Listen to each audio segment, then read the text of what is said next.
수험생 여러분 반갑습니다. 반드시 듣는 국어 임은하입니다. 자, 오늘 이 시간에는 3월 26일 치러진 고등학교 1학년 3월 전국연합학력평가 국어 영역 해설 강의 시작하도록 하겠습니다. 자, 여러분 고등학교 입학하고 나서 처음 치르게 된 시험입니다. 어떠셨나요? 굉장히 어렵다고 느껴진 친구들이 상당히 많이 있을 것으로 예상합니다.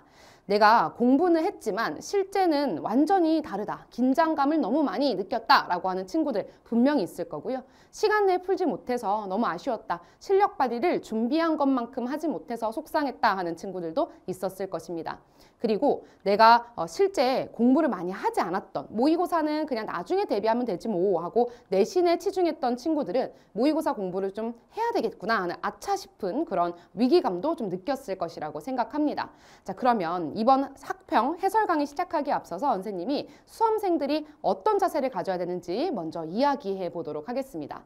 자, 여러분 학력평가는 학력평가, 즉 예행연습 모의고사일 뿐입니다. 따라서 내 점수가 잘 나왔다고 해서 자만할 것도 없고 내 점수가 낮다고 해서 속상해하거나 좌절하고 체념할 필요도 없습니다. 그러니까 말 그대로 모의고사 점수에 일희일비하기보다는 여러분들이 이 시험을 통해서 내가 어떤 부분이 부족하다는 것을 인지했고 어떤 부분을 어떻게 채워나가면 좋을까라고 앞으로의 학습 방향을 설정하는 그런 도구로 삼으셔야 합니다.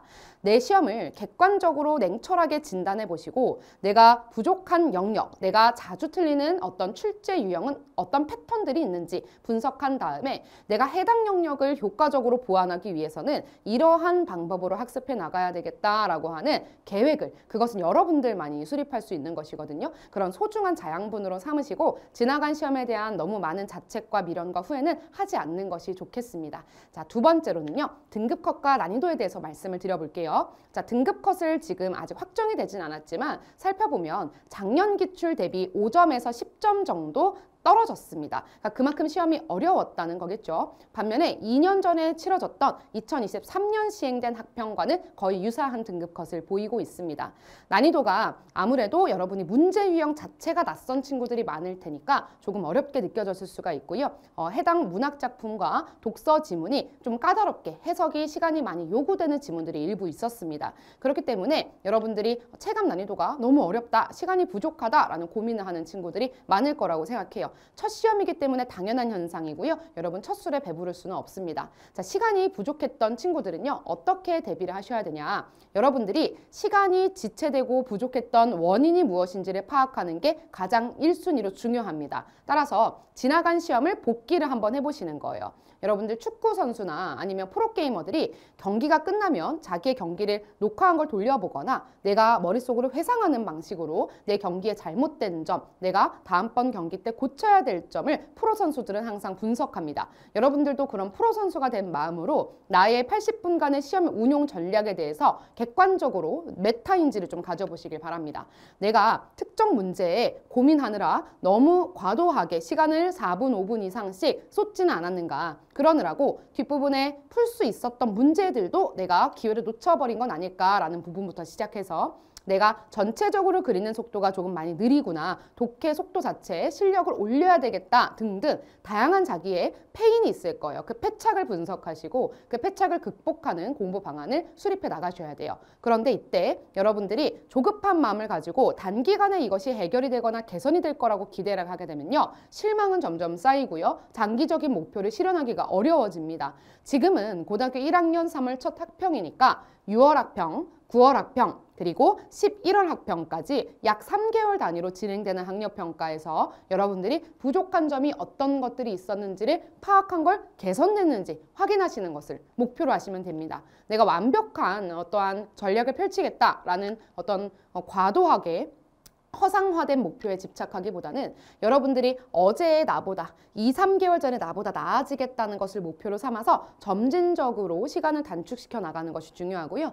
또 시간을 줄이는 방법은요. 무조건 몇 번째 문제까지를 몇 분 안에 풀어야 돼와 같은 강박, 그리고 무조건 빨리 푸는 것이 이제 능사야 라고 생각하는 태도는 옳지 못합니다. 실력이 향상되는 게 가장 먼저고요. 그 실력이 향상되었을 때 자연스럽게 속도 향상은 수반되는 거라고 생각해 주시고 보시고 지금은 본질적인 어떤 시간보다는 문제를 내가 잘 이해하고 풀어낼 수 있는가, 지문을 잘 분석할 수 있는가에 대해 더 초점을 맞추셔야 되는 시기입니다. 시간에 관련해서는 고등학교 3학년 때 고민하고 그때부터 전략을 수립해도 늦지가 않으니까요. 너무 조급한 마음, 시간 자체에 너무 집착하게 되느라 주객이 전도되지 않게끔 좀 주의하시면 좋겠습니다. 자, 그럼 이제부터 문항을 살펴볼 건데요. 오답률이 가장 높았던 15개 문항을 중심으로 시험지 앞에서부터 뒤쪽으로 순차적으로 갈 겁니다. 먼저 장문 문항, 8번 문항에서 오답이 많이 나왔는데 이 8번 문항의 경우에는 여러분들이 장문이기 때문에 화법이기 때문에 쉬울 거라고 생각하고 조금 안일하게 대하는 경우들이 있어요. 그렇게 되면 살짝 낯선 유형의 문제가 나온다거나 아니면 이 제시문의 내용 중에서 약간의 함정이 있어서 실수를 유발할 수 있는 문제들이 있을 때 그 함정에 걸리기가 쉽습니다. 그렇기 때문에 집중력을 유지하는 전략, 그리고 시험이 시작되기 전에 바로 첫 장을 넘기게 되면 글자가 잘 눈에 안 들어오고 붕 뜨는 현상이 있을 거예요. 실전에서는 굉장한 압박감과 긴장감이 있기 때문에 이런 현상을 예방하기 위해서 종이 쳐서 시험관에 감독관의 지시가 있기 전까지는 가장 앞부분에 있는 화작 지문 같은 걸 한 지문 정도, 우리가 흔히 예열 지문이라고 하는 거를 준비해 가셔서 그걸 계속 읽으면서 머릿속으로 문제를 푸는 것 같은 그런 브레인스토밍을 좀 해주신 다음에 문제로 들어가면은 바로 몰입이 조금 더 빨리 될 수 있는 그런 장점이 있습니다. 자, 8번 문제를 살펴볼게요. 장문 상황이 자신의 경험을 바탕으로 정서를 표현하는 글을 쓴다라고 되어 있습니다. 정서를 표현하는 글쓰기가 목적이 됐을 경우에는 건의하거나 설득하거나 정보를 제공하는 글과 다르게 굉장히 문학적인 글이 됩니다. 따라서 이 글도 수필이라고 볼 수가 있어. 그렇기 때문에 문학에서 나오는 표현상의 특징과 그로 인한 효과를 묻는 문제라 거의 동일한 유형의 문제가 출제가 됐습니다. 자, 이런 문제가 제시되면 어떻게 우리는 풀어야 되느냐? 먼저 앞절과 뒷절을 나눕니다. 따라서 앞절이 표현상의 특징인 일화, 직유, 감정이입, 의태어, 색채어가 사용되었는지 유무를 먼저 판단하시고 두 번째로 뒷절인 흥미유발, 내면심리묘사, 자연과의 일체감, 경험의 생동감, 소재의 감각성 이런 것들이 존재하는지 2차적으로 살펴보시면 돼요. 그리고 두 가지를 모두 판단했다면 이번에는 앞에 표현상의 특징이 원인이 되어서 뒤에 그로 인한 효과가 도출이 되는지까지를 봐주시면 돼요. 인과관계를 봐주는 게 상당히 중요합니다.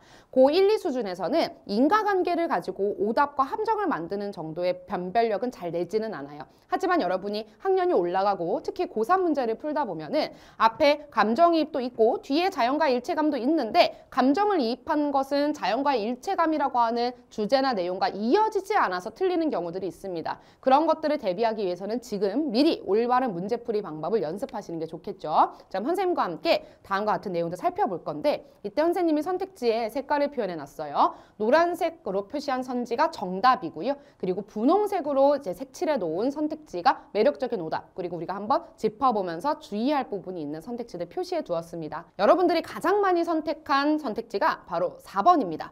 의태어를 사용해서 경험을 생생하게 드러내고 있다. 자, 이런 문제를 틀리는 원인은 먼저 첫 번째로 여러분들이 선택지에 사용된 문학 용어, 개념어의 정의를 정확하게 모르는 경우들이 많습니다. 의태어라고 하는 것이 음성 상징어 중에서 모양을 나타내는 시각적 이미지다라는 거는 누구나 알고 있을 텐데 이 많은 친구들이 의태어를 4음절 이어야 한다. 그래서 두음절, 두음절이 반복되는 펄렁펄렁 같은 단어들만 의태어다라고 오인하는 경우들이 많습니다. 잘못된 개념에 대한 선입견을 가지고 있는 경우인데 의태어는 반드시 4음절일 필요가 전혀 없고요. 1음절과 2음절도 모양을 나타내는 부사라면 의태부사라면 의태어로 우리가 봅니다. 따라서 의태어를 먼저 찾아볼게요. 첫 번째 문단에서 엄마의 마음을 느껴져서 눈물이 핑 돌았다 할 때 이 핑이라는 부분이 눈에 갑자기 눈물이 글썽거리는 모양을 의미하는 의태부사입니다. 그래서 여러분들이 1음절이라 할지라도 이것의 모양을 나타내면서 그리고 품사가 부사고 그리고 세 번째 음성 상징어는 대부분 고유어이기 때문에 고유어의 경우에는 이 자음과 모음의 변별적 특징을 활용해서 어감을 다양하게 바꾸는 효과가 있습니다. 그래서 거센 소리인 피읍을 예사 소리인 비읍으로 바꾸어 보면 빙이라는 단어가 되는데 빙보다는 핑이 더 거세고 강한 느낌을 주고 핑보다는 빙이 더 부드럽고 약한 느낌을 주기 때문에 의미의 차이는 크지 않으면서 어감의 차이만 있다는 게 고유어의 음성 상징어 특성이거든요. 그런 것들을 통해서 파악을 할 수가 있다. 자, 그다음 두 번째, 내가 3월에 우쿨렐레를 위해서 이 수행평가를 위해서 연습을 할 때 퉁퉁 부르틀 때까지라고 할 때 퉁퉁이라는 단어도 어떠한 물체의 일부분이 이제 부어오르는 모양, 좀 커지는 모양을 얘기하는 의태부사입니다. 그런데 이때 퉁퉁도 우리가 고유어이기 때문에 이 거센 소리를 다른 된 소리로 바꿔주면 뚱뚱 붙는다라고 표현을 할 수도 있죠. 그럼 뚱뚱은 조금 더 단단하고 딱딱하거나 큰 느낌을 주고 이 퉁퉁은 조금 더 거친 느낌을 준다라는 점에서 어감의 차이가 있으니 둘 다 의태어라고 볼 수가 있다. 따라서 여러분들이 의태어를 찾지 못해서 4번을 많이 골랐을 겁니다. 그 다음 1번 같은 경우에는 일화라는 단어가 나와 있는데 일화가 어떠한 의미냐? 자, 세상에 잘 널리 알려지지 아니한 흥미로운 이야기를 이 일화라고 합니다. 그래서 우리가 흔히 말하는 에피소드라고 하는 경험담 같은 것들이 일화인데요. 이 일화라는 말의 사전적인 정의를 모르면 이거 혹시 하루에 일어난 일인가? 라는 생각을 하실 수도 있어요. 근데 하루에 일어난 일이 아니고 나의 여러 가지 경험들을 얘기하는 것이기 때문에 지금 필자가 이야기하는 내가 이런 성장일지를 받고 또 2022년에 말하자면 일기장을 본 거죠. 그 일기장을 봤더니 이런 일이 있었고 어느 날에는 또 이런 일이 있었다라는 식으로 자기의 경험을 나열하고 있기 때문에 일화가 제시된 것이 맞고요. 그럼 필자의 구체적인 경험이기 때문에 독자의 흥미, 호기심, 어떤 주의, 집중 같은 것들을 유발할 수가 있습니다. 자, 그 다음 마지막 3번을 좀 볼게요. 2번, 3번 사실 같이 가는 선택지인데 직유법과 감정이입에 대해서 나오는 부분은 가장 마지막 문단에 있는 부분. 자, 파도처럼 요동치던 나의 마음은 메모를 하며 햇살에 반짝이는 푸른 물결 같이 느껴졌다라고 이야기하면서 필자의 마음이 원관념이 되고 여기 나와 있는 파도와 그리고 물결이 보조관념이 돼서 직유법이 사용된 부분입니다. 따라서 직유가 사용되는 내용은 맞는데 우리가 감정이입이라고 하려면 기본적으로 이 사람이 아닌 것에 의인법이 쓰여야 돼요. 감정이라고 하는 것은 인간이 느끼고 표출하는 것이기 때문에 파도가 어떠한 감정을 느낀다거나 또는 물결이 어떠한 말을 했거나 이 말을 통해 감정을 표출했을 경우에는 의인과 감정이입이 쓰였다고 볼 수 있는데 여기서는 직유만 있기 때문에 해당 사항은 감정이입이라고 보기는 어렵다. 따라서 감정이입이 첫 번째로 틀렸고 두 번째, 감정이입이 혹시 있다고 가정해 보겠습니다. 자연과의 일체감이라고 하는 주제는 이 글의 주제가 아니기 때문에 역시 무관하다. 정답은 3번이다 라고 보면 되겠죠. 감정이입이라고 하는 또는 객관적 상관물이라고 하는 개념어를 숙지하지 않았다면 이 부분을 여러분이 잘못 판단해서 여러분 마음대로 바꿔 읽을 가능성이 높아요. 감정을 표출하기 위해 뭐 이런 식으로 바꿔 읽을 수가 있는데 감정이입이라는 건 엄연한 문학 개념어이기 때문에 정확한 사전적인 정의를 알고 있는 게 첫 번째. 두 번째, 보통 작품에서 예시가 어떤 식으로 나오는지 그 경향을 알고 있는 게 두 번째입니다. 자, 그럼 이제 우리 독서로 넘어가 보도록 하겠습니다. 자, 인문과 사회가 주제 통합으로 출제된 독서 지문에서 18번과 20번 문항 위주로 살펴볼게요. 자, 먼저 가와 나 해서 가에는 밀 이전의 공리주의와 밀 이후의 공리주의에 대한 입장의 차이를 통해서 최대 행복의 원리가 나와 있고요. 인문 지문이니까 이제 철학, 사상 내용입니다. 나 같은 경우에는 인간이 이기적인 욕망을 가지고 있고 이제 한정된 재화를 차지하기 위해서 이익을 극대화하는 존재이기 때문에 어떠한 기준을 통해서 소비를 결정하느냐 그 소비의 이 과정을 설명하는 이론, 모형을 제시한 경제학자들의 입장입니다. 따라서 사회 중에서 경제의 지문이라고 볼 수가 있어요. 그러면 18번 문제를 보면 A를 바탕으로 보기를 이해하라고 했는데 그래프가 나와 있죠. 보통 이렇게 지문에서 문제에서 그래프를 묻는 문제는 지문에 이미 그래프가 나왔거나 내지는 그래프의 내용이 될 수 있는 글감이 나왔거나 내지는 지문에는 표가 나왔거나 자, 우리 세 번째 경우의 수죠. 그래서 지문에는 표가 나와 있고 보기에는 이걸 그래프로 도식화시킨 거라고 보시면 돼요. 그래서 A 부분을 한번 다시 읽어볼게. 일반적으로 소비자는 재화를 선택하여 소비할 때 총효용을 극대화하려는 경향을 보인다. 자, 총효용을 극대화하려는 이기적인 본능을 가진 존재래요. 예를 들어 은우가 한 개에 각각 1,000원인 튀김과 초밥을 한 개씩 추가로 소비하는 상황을 가정해보자. 은우의 튀김과 초밥에 대한 한 개 효용은 아래 표와 같다. 한 개 효용은 앞선 문단에서 어떠한 특정 재화를 한 단위 추가적으로 소비할 때 느껴지는 효용, 주관적인 만족감이라는 정의가 이미 나왔습니다. 자, 만약에 은우가 5,000원의 예산을 지출할 때 모든 선택 가능한 대안에 대해서 각각의 총 효용을 경우의 수마다 계산을 해봅니다. 그러면 은우는 튀김 3개와 초밥 2개를 선택할 것이다. 이러한 선택을 할 때 은우가 얻을 수 있는 총 효용이 37로 가장 크다라고 했단 말이죠. 그러면 37이라는 구체적인 숫자가 나왔으면 여러분 국어 독서에서는 많은 수학 능력을 요구하지 않습니다. 4층 연산이면 충분하거든요. 그래서 덧셈, 뺄셈, 그 다음에 곱셈, 나눗셈만 할 줄 아시면 돼요. 그래서 더해 주시면 됩니다. 16 더하기 8 더하기 4 그리고 5 더하기 4 했을 때 이 5칸 판의 총합이 37인 거 확인하실 수가 있어요. 이때 5,000원으로 효용을 극대화하는 지점이 바로 튀김 3개와 초밥 2개의 한개 효용이 4로 일치한다. 자, 여기도 세 번째 단위를 소비했을 때 4라는 효용을 느끼고 초밥도 두 번째 단위를 소비했을 때 이제 4라는 효용을 느끼잖아요. 그럼 이 둘의 효용값이 일치해.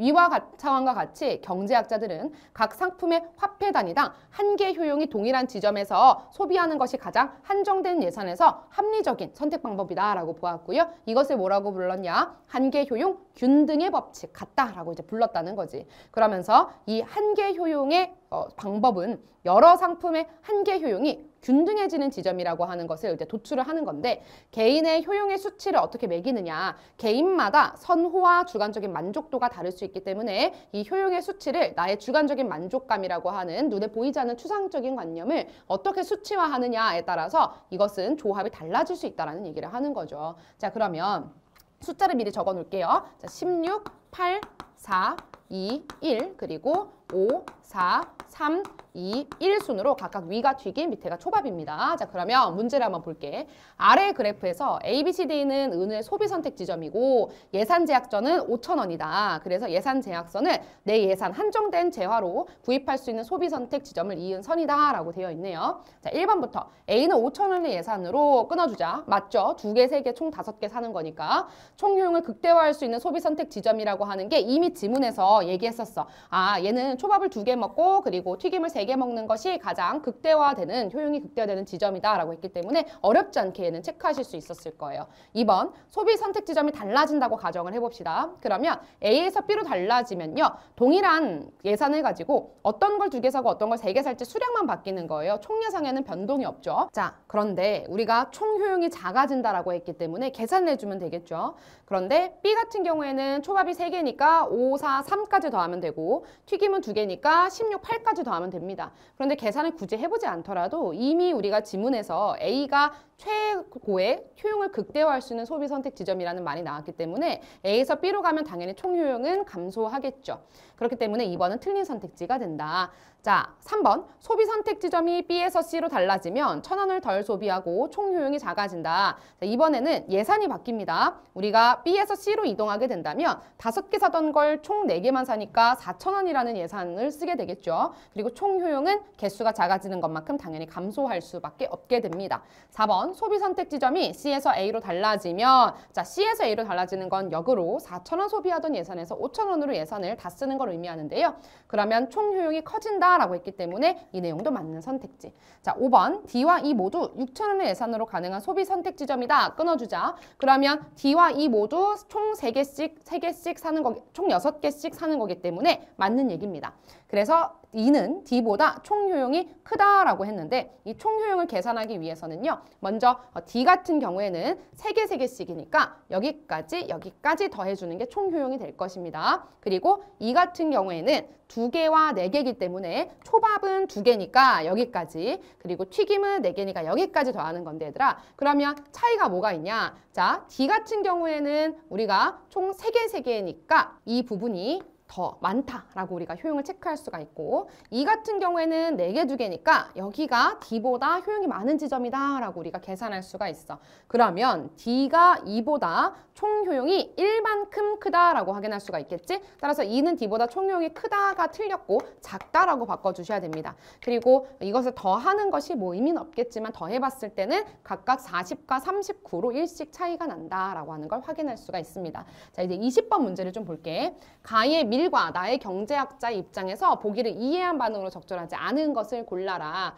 자, 보기에 기부의 경제학 실험이라고 하는 것이 나와 있어. 실험 내용을 살펴볼게. 실험에 참여한 5명에게 10만 원씩 나눠주고 참가자는 이 돈을 갖거나 기부할 금액을 결정한다. 자, 10만 원이라고 하는 한정된 재화가 주어지고요. 이걸 단순히 소유하거나 내지는 기부하거나 둘 중에 선택을 해야 되는 상황이에요. 이때 기부한 금액은 공공재를 만드는 데 쓰여서 2배의 효용을 창출하고 가지고 그 혜택이 모든 사람한테 공공재 생산이니까 2배 효용에다가 모든 사람에게 혜택이 돌아간다라고 하는 것을 참가자들한테 사전에 고지했대. 그리고 예상 행동에 따른 효용을 비교하는 거지. 아무도 기부하지 않고 5명이 전부 다 소유하잖아. 그러면 자기가 할당받은 10만 원만 효용이 되기 때문에 한 사람당 10만 원. 근데 모두가 기부해. 아무도 소유하지 않아. 그러면 한 사람이 누리는 효용은 20만 원이 되겠죠. 근데 이 중에서 4명은 전액을 기부했지만 1명은 기부를 하지 않고 전액 본인이 가져. 그럼 기부한 사람의 효용은 16만 원이지만 기부하지 않은 1명의 효용은 나머지 5분의 1씩 혜택을 4명에게 받으니까 총 26만 원이 된다라는 거야. 이게 약간 죄수의 딜레마라고 하는 게임 이론과 굉장히 유사한 내용이죠.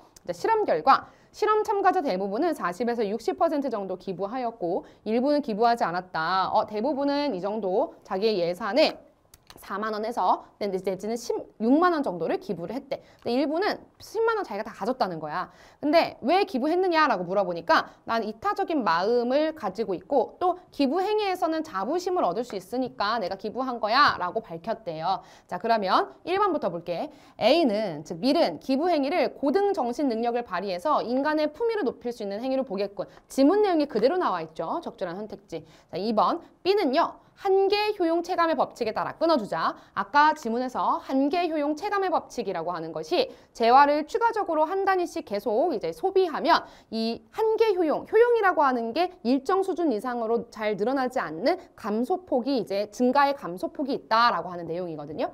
그럼 기부자와 기부하지 않은 자가 같은 금액으로 얻을 수 있는 효용이 다르다고 보겠군 이렇게 얘기를 하는데 자, 한계 효용 체감은요. 말하자면 어떤 아이스크림을 계속 사 먹을수록 처음에는 만족스러웠지만 갈수록 덜 만족스러운 걸 얘기하는 거잖아. 따라서 한계 효용 체감의 법칙은 재화를 소비하는 수량에 의해서 변동되는 사항이고요. 반면에 기부자와 기부하지 않은 자가 같은 금액으로 얻을 수 있는 효용이라고 하는 거는 효용이라는 것 자체가 애초에 주관성을 가지는 성질이기 때문에 그런 거기 때문에 두 가지의 속성은 무관하다는 거야, 얘들아.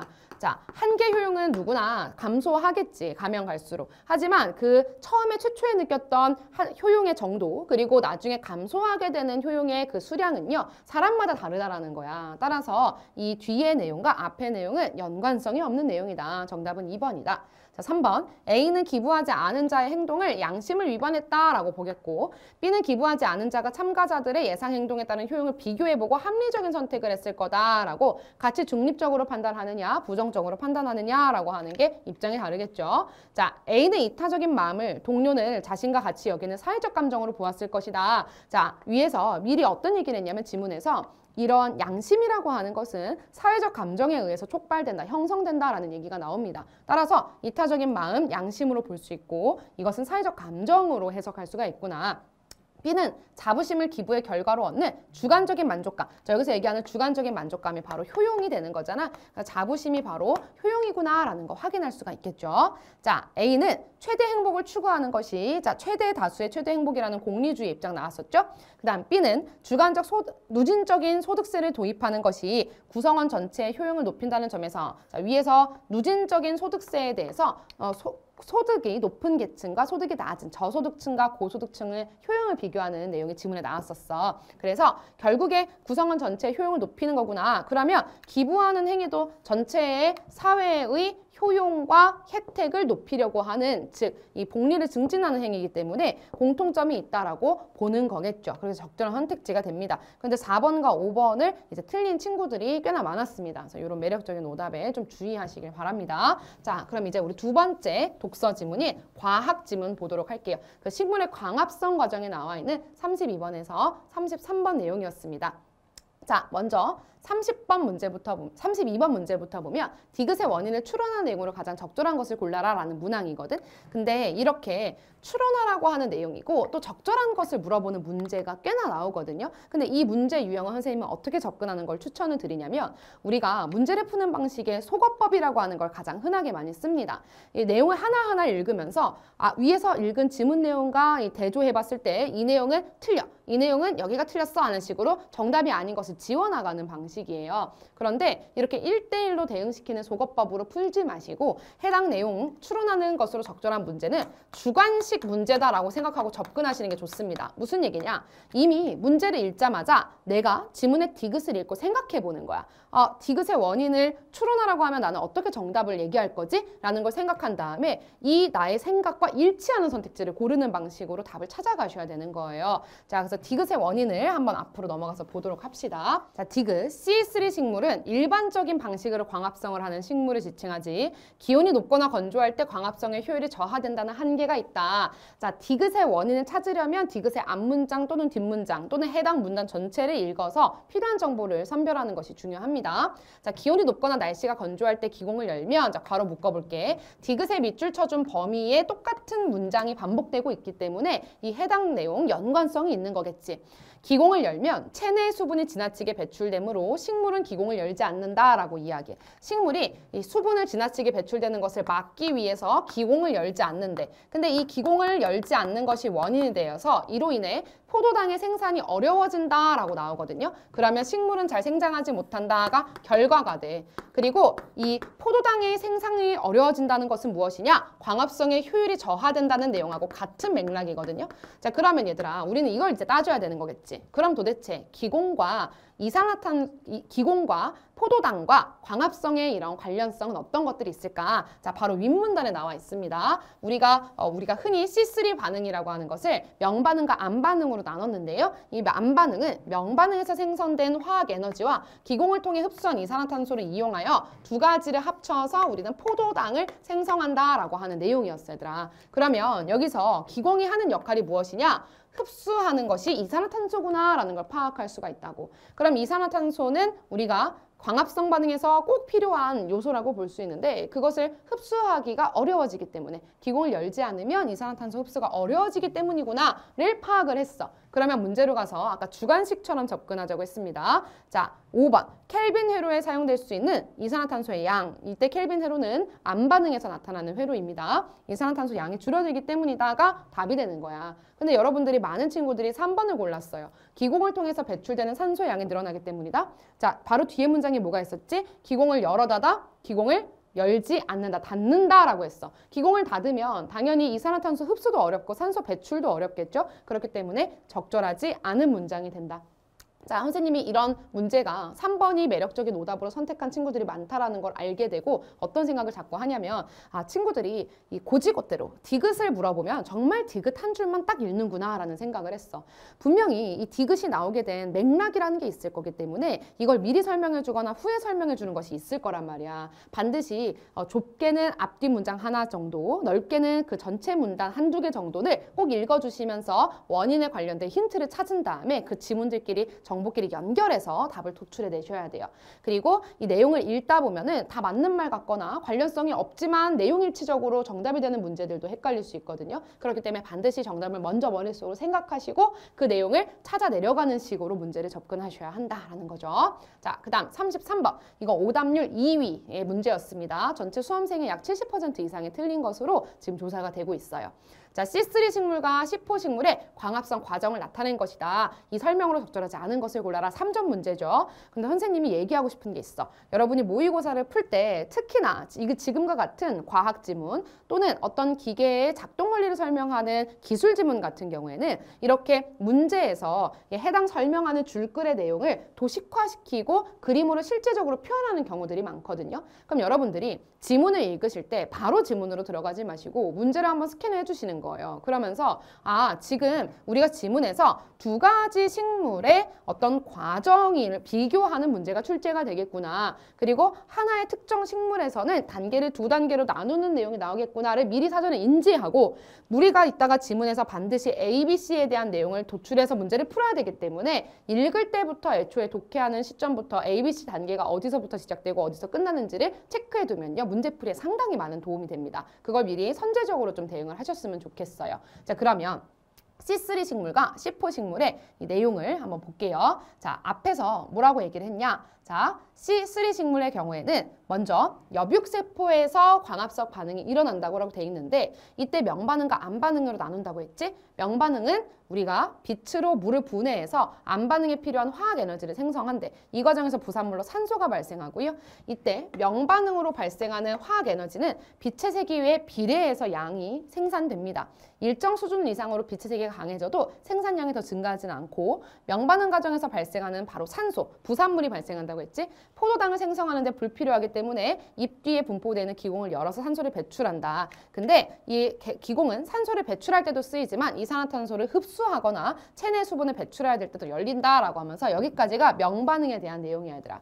그리고 나서 두 번째, 안반응은 하면서 두 번째 단계가 이제 나옵니다. 명반응에서 생성된 화학 에너지와 기공을 통해 흡수된 이산화탄소를 이용하여 포도당을 생성하고 부산물로 물이 생기는 단계이다. 그러면 우리 여기서 잡아야 돼. 아까 명반응에서는 우리가 뭘 활용할 거라고 했냐면 빛 에너지를 활용할 거라고 했어. 근데 안반응에서 사용하는 에너지는요, 화학 에너지다. 그러니까 사용하는 에너지의 종류가 다르다라는 거예요. 이걸 통해서 기공을 통해 흡수한 이산화탄소를 이용해 포도당을 생성하고 이때 부산물로는 물이 생겨. 그럼 여기서 차이 잡아야지. 아까 명반응은 뭐가 생긴다고 했지? 산소가 생긴다고 했어. 하지만 안반응은 뭐가 생긴다? 물이 생긴다. 안반응 과정은 켈빈 회로를 통해서 진행되는데 하는데 요거 있잖아. 아까 나왔던 거야. 이게 우리가 보기에 있었기 때문에 여기 부분이 이제 A겠구나 라는 거 생각하셔야 되는 거예요.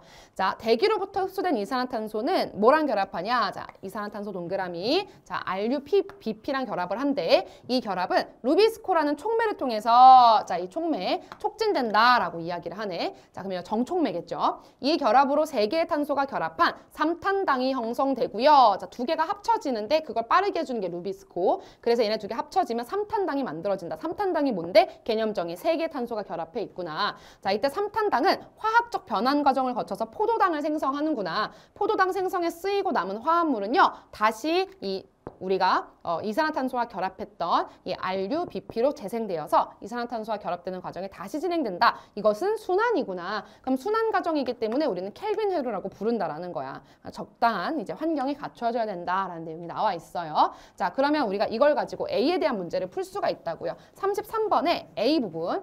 A는 엽육세포에서 일어난다라는 내용 맞죠? 명반응과 안반응 모두 다 우리는 엽육세포에서 일어난다고 했으니까. 2번 A에서는 삼탄당이 이것이 포도당 생성에 기여한다. 삼탄당이 화학적인 반응을 거쳐서 포도당을 생성한다고 했습니다. 적절하고요. 자, 3번 A에서는 빛 에너지를 활용해서 화학 에너지를 생성하는 반응이 진행된다라고 이야기를 했네. 자, 우리가 아까 빛 에너지를 통해서 명반응이고 그 다음에 안반응이 있을 거라고 했어. 각각 빛 에너지 그리고 화학 에너지를 쓸 거라고 했기 때문에 A에 그런 내용이 나와 있는 거죠. 다시 말해 이 선택지는 바꿔서 얘기하면 A에서는 명반응과 안반응이 둘 다 일어난다라고 하는 얘기인 거예요. 그 다음 4번 A의 켈빈 회로에서는 이 RUBP가 이산화탄소와 결합한다라고 되어 있어. 자, 맞는 내용이죠. 자, 그 다음 5번 A와 C에서는 포도당을 생성하는 데 필요한 화합물을 만들 때 루비스코라는 촉매가 필요하다는 내용이 나와 있었습니다. 그러니까 우리가 C3 식물에서는 내용적으로 틀린 내용이 없어. 그럼 우리는 어디서 결정될 거야? C4 식물에서 결정이 되겠죠. 그래서 탄소 화합물과 포도당에 관련돼서 B와 C를 나눠가지고 또 보도록 할게요.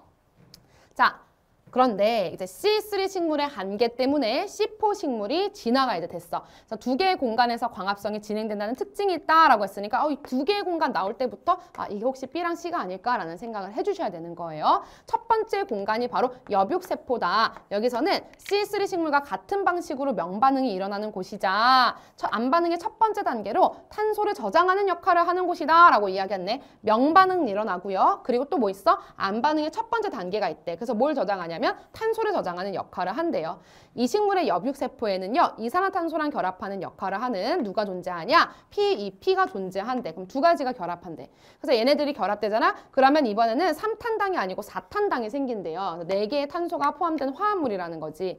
이것을 고려해서 이름을 이렇게 붙였대. 이 4탄당은 엽육세포에 저장되어 있다가 끊어주자. 그리고 두 번째 공간이 어디로 가? 유관속초세포라고 하는 두 번째 공간으로 이동한 후에 이것이 분해되어서 자, 이동하고 분해된대요. 뭐가? 4탄당이 포도당 생성에 필요한 이산화탄소를 배출하는 역할을 하는구나. 그럼 얘들아 끊어줘야지. 엽육세포가 우리가 아까 본 B의 내용, 그리고 유관속초세포가 C에 관련된 내용이겠구나 라는 거 파악할 수가 있다고. 그래서 B의 경우에는 앞에 명반응의 경우에는 똑같은 단계가 일어나는데 C3 식물과 암반응의 첫 단계에서는 우리가 본 적이 없는 화합물질인 PEP가 존재했다. 그래서 4탄당이라고 하는 차이가 있었구나. 그리고 이제 마지막 유관소초 세포라는 곳으로 이동한 다음에 분해되어서 포도당이 형성돼. 그리고 배출된 이산화탄소가 농축되었다가 켈빈 회로를 통해서 포도당을 형성하는데 이 C3 식물과 C4 식물의 켈빈 회로 작동 방식이 동일하다. 얘들아 두 가지 나온 거야, 동일한 거.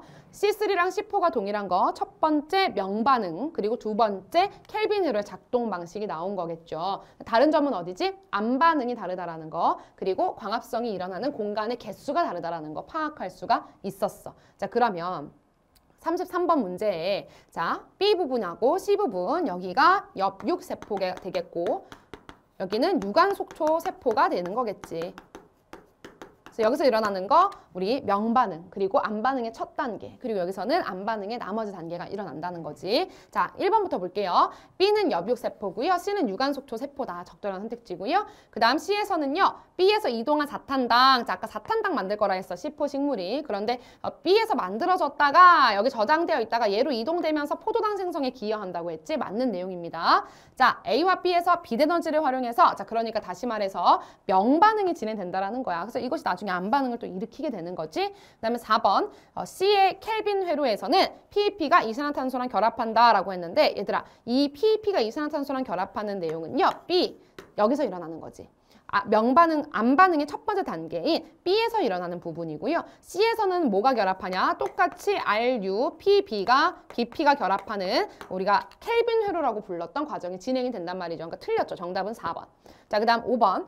A와 C에서는 포도당을 생성하는 데 필요한 화합물 만들잖아. 이 화합물 만들 때 루비스코라는 촉매가 필요하다는 거 어떻게 할 수 있었냐? 앞에서 뭐라 그랬어? 켈빈 회로 작동 방식과 동일하다고 했기 때문에 5번도 맞는 선택지가 되겠죠. 근데 여러분들이 이 문제를 왜 이렇게 많이 찍었냐? 이 선택지를 바로 이 B와 C라고 하는 두 번째 단계와 세 번째 단계를 구분하지 못했기 때문에 그러니까 지문을 읽을 때부터 여러분들이 구분하고 들어가셨으면 명확하게 이제 정보를 놓치지 않고 읽어낼 수가 있었겠죠. 자, 여기까지가 우리 과학 지문 해설이었습니다. 자, 그럼 이제 세 번째 독서 지문이 사회 중에서 경제 법 지문 35번과 37번 보도록 할게요.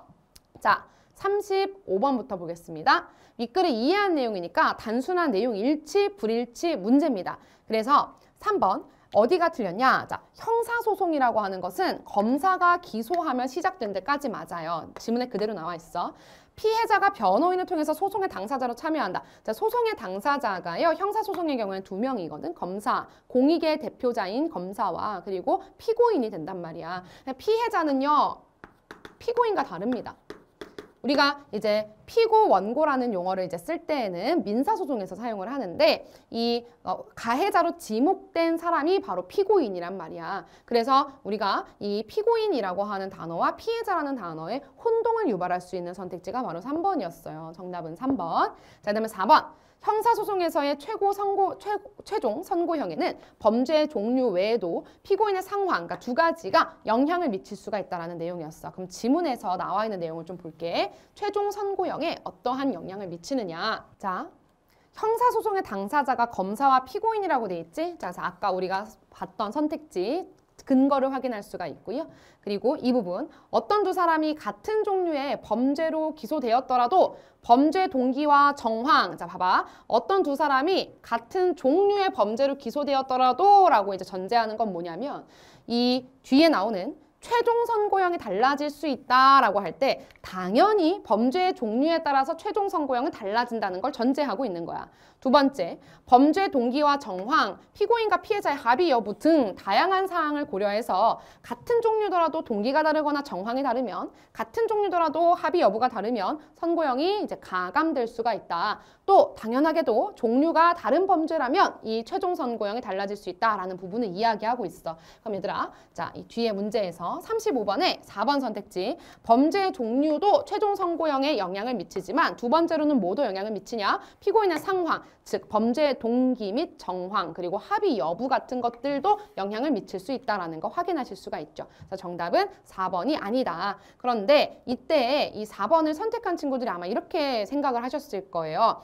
범죄의 종류가 같더라도 상황이 달라질 수 있다라고 생각했을 건데 범죄의 종류가 같더라도 형이 달라질 수 있다는 것은 범죄 종류가 형을 영향을 미친다는 거기 때문에 문장의 순서를 앞뒤를 바꾸는 거 또는 이러한 동기, 정황, 합의 여부와 같은 이 하위 단어들을 상위어로 묶는 방식 같은 것들에 좀 익숙해지실 필요가 있습니다. 내용을 꼼꼼하게 확인하셨다면 3번 문제에서 피해자, 피고인을 단번에 찾아낼 수 있었겠지만 이 연습이 잘 안 돼 있는 친구들은 4번, 5번까지 넘어가면서 왠지 애매한데 하면서 4번을 이제 선택했을 가능성이 높아 보입니다. 자, 37번. 기억과 니은은 동일한 사건을 바탕으로 제기된 소송이다. 윗글을 바탕으로 보기를 이해해 보아라 라고 하면서 이 판례가 지금 나오고 있어요. 기억. 운전 중이던 A는 도로에 쓰러져 있는 B를 밟고 지나갔으나 인지하지 못했대요. 자, 그러면 이제 고의로 한 건 아니고 사실 과실이라는 거겠지. 그래서 과실이구나. 자, 검사는 A가 주의 의무를 위반하는 과실을 범해서 B를 밟았다고 판단하고 A를 기소했다. 자, 검사가 기소했으니까 형사소송이 시작됐다고 볼 수 있겠네. 기억은 형사 사건이야. 자, 하지만 구조가 복잡하여 도로 환경이 열악했던 점 등을 고려하면 주의 의무 위반으로 인해서 사고가 났음을 인정하기 어렵다라고 하면서 결론 무죄가 선고되었고 그리고 이 선고된 형이 확정되었다라는 거예요. 자, 니은 이후 B는 A가 가입한 보험사에 손해배상 민사소송을 제기했다 하니까 여기는 민사네. 그러면 형사냐 민사냐에 따라서 이 재판의 당사자들, 주체들이 달라진다고 했습니다. 그래서 이 검사가 공익의 대표인으로서 기소를 하는 기소를 하는 주체고요. 그 다음에 운전 중이던 A가 이 사건의 피고로 지목됐다라고 볼 수가 있겠죠. 그 다음 이 피고인이 있고 그 다음에 니은 이유 B는 A가 가입한 보험사에서 손해배상이라고 하는 금전적인 배상을 요구하는 민사소송을 제기했으니 B는 소를 제기한 사람이니까 원고가 되겠고 그리고 A가 가입한 보험사의 경우에는 피고가 되겠죠. 이렇게 우리가 주체를 나눠볼 수가 있을 거야. 자, 이때 보험사는 A의 형사소송 판결을 증거로 제출하면서 자, 증거가 나오네. 민사에서 증거 중요하다고 했죠. 이 사건은 손해배상 면책사유에 해당한다. 우리의 책임이 없어진다라고 맞섰대. 하지만 법원은 A가 도로에 사람이 다닐 가능성을 염두에 두어서 안전하게 운행할 의무가 있었는데 이 의무를 지키지 않았다라고 하면서 안전하게 운전할 의무를 위반했고 그리고 두 번째로는 제출한 증거인 이 형사소송 판결이라고 하는 것으로는 해당 사실을 입증하기가 부족하기 때문에 증거력이 불충분하기 때문에 B에게 보험금을 지급하라고 이 원고의 승소 판결을 내려주었다는 거예요. 자, 그러면 1번 선택지. 기억은 피고인의 범죄 사실을 규명해서 처벌하기 위한 소송이고 니은은 피고와 원고 간의 분쟁을 해결하기 위한 소송이다. 각각 민사와 이제 형사의 목적이 나와 있는 거예요. 그 다음 2번 기억에서 A의 주의 위반 의무 여부와 니은에서 안전하게 운행할 의무 위반 여부를 판단할 때 입증해야 되는 사실관계는요. 이것은 사건마다 다 다르다라고 했어. 그러니까 독립적인 사건이면 입증해야 되는 사실관계가 동일하지 않을 수도 있는 거지. 가능성. 3번 기억에서는 A의 유지를 입증할 만한 증거의 증명력이 부족했을 것으로 자, 증거의 증명력이 부족하다라고 하는 것이 계속해서 지문에서 나왔습니다. 그리고 니은에서는 B가 통상인이 의심을 품지 않을 정도의 입증 그러니까 형사와 민사에서 요구되는 그런 증명의 정도가 다르다고 했잖아. 그러니까 형사에서는 확실한 증거가 필요하고 그리고 민사에서는 통상인이 보편적으로 의심을 품지 않을 합리적인 의심을 하지 않을 정도의 약한 입증력이 필요하다고 했어. 그런 것으로 볼 수 있겠죠. 그렇기 때문에 다음과 같은 무죄 판결과 승소 판결을 내렸다고 할 수 있는 거야. 4번 기억에서는 도로에 쓰러져 있던 B의 과실이 크다는 것이 피고인에게 유리하게 작용했고 자 여기서 이 피고인이라고 하는 대상이 이제 A인데 B가 과실이 있다라고 하는 내용은 언급되지 않았어 일단. 그러니까 판례에 없는 내용이고요. 그리고 이 피고인에게 유리하게 작용했다라고 하는 것은 어떠한 것이 유리하게 작용했냐면 이 구조가 복잡해서 도로 환경이 열악했던 점 이것이 바로 유리하게 작용한 점이야. 주변 지형이거든요. 따라서 틀렸고요. 두 번째, 니은에서는 A가 도로의 보행자를 인지하지 못했다라는 것이 원고에게 유리하게 작용했다라고 나와 있는데 이 A가 도로의 보행자를 인지하지 못했다라는 내용이 과실에 대한 내용이잖아. 그건 역시나 니은에 나와 있지가 않아. 그래서 인지하지 못했다는 거 언급된 적 없고요. 이때 원고에게 B에게 유리하게 작용한 것은요. 이 A가 안전하게 운행할 의무를 위반했기 때문에 이것이 원고에게 유리하게 작용한 거지. 그래서 각각 피고인이 유리해서 A가 무죄가 선고됐고 그리고 원고인 B에게 유리하여서 원고에게 승소 판결을 내린 결과는 맞지만 그 결과를 도출하는 원인이 되는 증거가 잘못 연결되었다. 그래서 정답은 4번이다. 5번, 기억에서는 법관이 열악한 도로 환경을 근거로 A의 유죄에 대해서 합리적인 의심을 품었지만 자, A가 유죄일까에 대해서 합리적으로 의심할 법하네. 그러면 우리는 무죄 추정의 원칙에 따라서 이 사람 무죄로 판별을 해야 돼. 그리고 니은에서는 도로에 사람이 다닐 가능성을 근거로 피고의 법적 책임을 이제 덜어주었다라는 내용이 적절한 선택지가 되겠죠. 그래서 3번과 5번 잘못 푼 친구들 같은 경우에는 이 보기에 나와 있는 구체적인 사실인 판례와 지문에 나와 있는 일반적인 원리를 연결하는 그러니까 이 원리에 대한 예시를 연결하는 그 연결력이 조금 부족한 친구들이 많거든요. 응용 문제를 풀기 위해서는 계속해서 법지문만 모아서 판례를 물어보거나 사례를 물어보는 문제를 계속 반복적으로 풀어보면 이제 좀 감이 잡히실 겁니다. 자, 그러면 우리 이제 문학 부분 해설 강의 진행하도록 하겠습니다. 자, 우리 이제 문학의 현대소설 파트 보도록 하겠습니다. 이문구의 암소라고 하는 현대소설이 나와 있어요. 그리고 23번 문제 보시면 윗글을 읽고 알 수 있는 내용으로 적절하지 않은 것은 내용 일치불일치 문제입니다. 자, 1번. 황 씨는 소창직 직조 사업이 어려워지자 매장치기를 했다라고 하는 문제가 틀린 이유가 뭐냐면 어려워지기 전에 매장치기를 한 거기 때문에 인과관계도 없을 뿐더러 선후관계가 역전된 거예요. 잘 나갈 때는 매장치기를 하다가 나중에 힘들어진 건데 이 부분이 워낙에 사투리도 심하고 예스러운 표현이 많다 보니까 여러분이 독해가 조금 힘드셨을 것 같습니다. 자, 관련해서 3번도 같이 볼게요. 고라댁은 즉 황 씨의 아내는 암소가 송아지를 베고 있다는 사실을 알고 있었다. 자, 두 가지 근거 각각 찾아볼 텐데요. 소설의 가장 앞부분부터 먼저 보겠습니다. 자, 황 씨가 굉장히 바빴다라고 하면서 과거 해상 장면으로 소설을 시작하고 있거든요. 자, 필목, 인매짐이 나는 대로 손수 둘러매고 장돌뱅이로 나섰다. 물건을 팔러 다녔다는 거지. 대전, 광천 등등등 인근에 장이 서는 대로 매장치기를 했다. 그럼 얘들아, 매장치기라고 하는 말의 사전적인 정의가 이 어휘풀에 나와 있지 않기 때문에 우리는 문맥적으로 유추를 해야 돼요. 근데 인근에 장이 서는 대로 매장치기를 했고 이 사람의 직업은 장돌뱅이니까 열심히 옷감을 팔러 다녔다 정도로 이해하면 되겠죠. 자, 그 무렵 한철은 그럭저럭 나가고도 남을 돈이 있게 되기도 했었다. 그 무렵이라고 했으니까 그 과거에 잘 나갔다. 그러면서 인물이 말을 해. 그 조시로만 나갔더라면 그 처음에 기세로만 쭉쭉 갔더라면 지금은 내가 조금 떵떵거리며 살 수 있는데 그 방정 맞은 놈의 까시미룡 하면서 방금 한 소리지만 소창직 직조 공장이 잘 됐었어. 봉당에 들인 공장이 초협에 헛간마저 털어 들여가면서 쏠락쏠락 재미가 들렁거렸다. 공장이 잘 됐단 말이야. 오래지 않아서 선출이라는 인물한테 이 사람이 빚을 졌나 본데 이것도 깨끗하게 갚을 수 있을 거다라는 그런 판세였어. 그런데 누가 그 사업이 기울어지라고 생각이나 해봤겠느냐 말이다. 아무도 유추하지 못했다라는 거야. 그래서 여기서 말하는 까시미룡은 우리가 캐시미어라고 부르는 그 작물의 촉감을 흉내내는 인조 원단이거든요. 근데 그것이 생겨나게 되면서 이것이 그러니까 목이라는 건 무명천이라는 원단의 인기가 없어지게 된다는 거지. 그러면 여기서 우리가 알 수 있는 거, 매장치기는 과거에 바쁠 때 했던 일이고 그 이후에 공장의 기세가 어려워지게 됐구나라는 거 첫 번째로 확인하실 수 있어요. 두 번째, 중략 부분의 줄거리 이후에 황 씨 아내 고라떼기 무심코 술찌개미 술을 거르고 남은 찌꺼기를 여물통에 놓아두는데 이걸 맛본 암소가 다 광으로 들어가서 술통을 비워버렸대. 고라떼기 깜짝 놀라서 소란을 떨어 사람들이 다 모여가지고 소를 찾고 난리가 납니다. 소를 찾았지.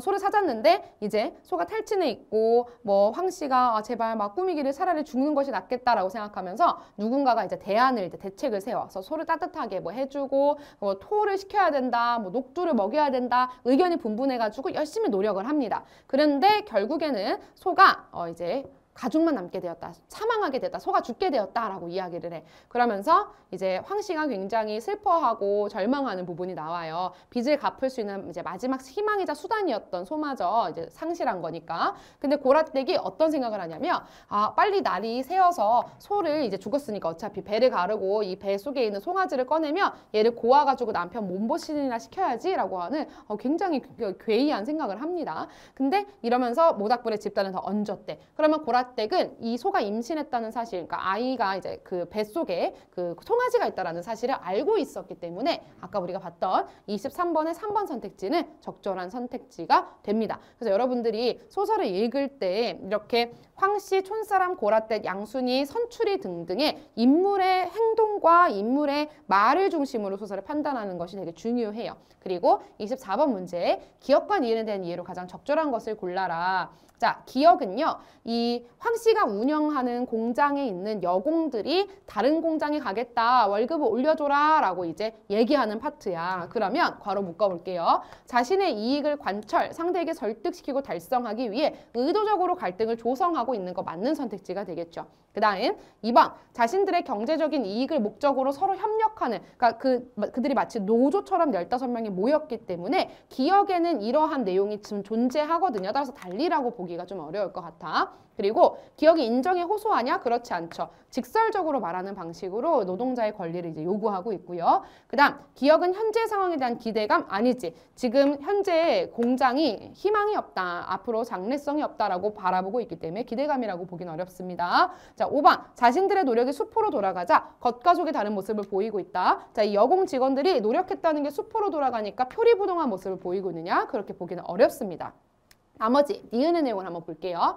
니은의 경우에는 마을 사람들이 소를 살리기 위해서 무진장 애를 썼지만 결국 소가 죽고 나니까 저건 어차피 죽은 고기니까 조금 싸게 살 수 있겠지? 라고 생각하면서 집으로 돌아가는 장면이었어. 그러면 자신의 이익을 달성하기 위해서 의도적으로 갈등을 조성하느냐? 자, 마을 사람들은 갈등을 조성하지 않았고 오히려 이들을 도와주려고 했기 때문에 정답은 1번이 되는 겁니다. 자, 2번, 경제적 이익을 목적으로 협력하느냐? 자, 이거 소를 살릴 때에는 순수한 선의의 동기로 도움을 준 것이고 그 사건이 끝나고 소가 죽고 나니까 내가 조금 경제적으로 이득을 볼 수 있겠지라고 생각한 것이지 이걸 목적으로 협력하는 행동을 한 것은 아닙니다. 틀렸고요. 니은은 알고 있는 지식을 활용하는 방법을 통해 반전을 꾀우고 있다. 자, 마을 사람들이 소를 어떤 식으로 이제 해야지 살려낼 수 있다라는 언급을 하는 부분은 있어. 그래서 알고 있는 지식을 활용하는 방법이 나와 있다. 그 다음 니은은 당면의 상황에 대한 죄책감이 동기가 되어서 특정 행위를 행하느냐? 내가 눈앞에 마주한 상황이 소로 인해서 죄책감을 느끼느냐? 또는 내가 고기를 싸게 살 수 있다는 것에 대한 죄책감을 느끼느냐? 그런 거는 없단 말이야. 그 다음 5번, 자, 자기가 노력을 했어. 이제 소를 살리려고. 근데 그게 허사가 됐네요. 그러니까 겉으로는 탄탄하고 비탄해하는 척하면서도 속으로는 고기를 싸게 살 수 있겠네 라고 생각하는 지점에서 겉과 속이 다른 모습을 보이고 있다라고 할 수가 있겠죠. 따라서 우리가 매력적인 오답이 5번이다 라는 거 확인해 주시면 되겠습니다. 자, 그러면 우리 두 번째로 문학 중에서 현대시 작품 보도록 할게요. 29번 문제였는데요. 가 같은 경우에 나희덕의 연두에 올다. 이계정 교육과정에서 상당히 주목하고 있고 교과서에도 많이 실리고 있는 시인이죠. 그리고 백석의 남신의 줄동 박시봉방이라는 작품이고요. 이거는 우리가 입학하기 전에 1학기 내신 1등급을 위한 필수 문학 강좌에서 선생님 커리에서 굉장히 중요하게 다뤘던 시예요. 이 시가 나왔기 때문에 선생님 커리큘럼 탔던 친구들은 이 지문을 본 순간 마음의 안정감을 느끼고 시간을 상당히 단축할 수 있었을 것으로 선생님이 기대를 합니다. 자, 그럼 문제를 볼게요. 29번. 보기를 바탕으로 가나를 감상해라. 여러분 이렇게 문학에서 보기가 주어지는 경우에는 반드시 작품을 읽기 전에 문제를 풀기 전에 보기부터 읽고 작품으로 들어가셔야 되거든요. 자, 가의 화자는요. 투병 생활을 하고 있대. 그래서 생기를 잃은 상황이야. 나의 화자는 객지에 놓여있는 홀로 고향을 떠나 힘겨워하는 처지야. 둘 다 부정적인 시적 상황이 드러나네요. 이때 가와 나의 화자는 유사한 정서적인 변화를 경험하게 되는데 이 정서적인 변화를 뭐라고 이야기할 수 있느냐? 자, 원래 무기력했던 화자가 자기의 현실을 절망적으로 인식하다가 특정한 계기, 어떠한 변화를 통해서 정서적인 변화를 경험하고 긍정적인 심리 상태에 이른다. 그러니까 시상이 전환된다라는 거야. 이 과정에서 특정 대상의 속성에 주목하는 모습을 보이기도 한데 그러면 이 화자가 주목하는 대상이 뭘까? 또 찾아보면서 읽으면 좋을 것 같아. 자, 그러면 가의 내용을 한번 볼게요. 가. 자, 나희덕의 연두에 울다라고 되어 있어. 떨리는 손으로 풀 죽은 김밥을 입에 쑤셔 넣고 있대. 화자는 지금 김밥을 먹고 있는데 손이 떨리고 지금 풀이 죽어 있어. 그럼 여기서 떨리는 손과 풀 죽은 김밥은요, 긍정적인 의미로 해석할 것이 아니라 화자가 투병 생활 중이라고 이미 보기에서 힌트를 줬기 때문에 투병과 관련해서 뭔가 연관성이 있는 부정적인 시여겠구나라고 생각할 수가 있다고. 기차는 여름 들판을 내 눈에 밀어넣었다. 계절감 나오네요. 연두빛 벼들이 눈동자를 찔렀다. 그러니까 봄에 이제 연두빛 들판이야. 들판을 왜 저리도 푸른가? 서리법. 아니다. 푸르다는 말 적당하지 않다. 초록은 동색이라지만 관용적인 표현이에요. 그래서 풀색과 녹색은 같은 색이다. 뭐 가재는 개편이다 이런 뜻이야. 연두는 내게 좀 다른 종족으로 여겨진다. 그러니까 초색과 녹색이 아닌 연두색은 좀 연하잖아요. 그럼 좀 다르게 느껴진대. 거기엔 아직 고개 숙이지 않은 출렁거림 또는 수럼거림 같은 게 남아있다라고 이야기를 한대. 저 순연한 벼포기들, 순연한, 순수한, 온전한 벼포기들. 그런데 내 안은 왜 이리 어두운가? 자, 그럼 보세요. 벼포기라고 하는 시적 대상을 바라볼 때 이들을 평가할 때 야, 얘네들은 정말 순수하고 온전해. 그런데 나 같은 경우에는 어떠냐? 나는 너무너무 어두워 라고 하면서 벼포기와 나 사이에 지금 대비가 드러나고 있어. 절망적인 지금 내면 심리가 있다고.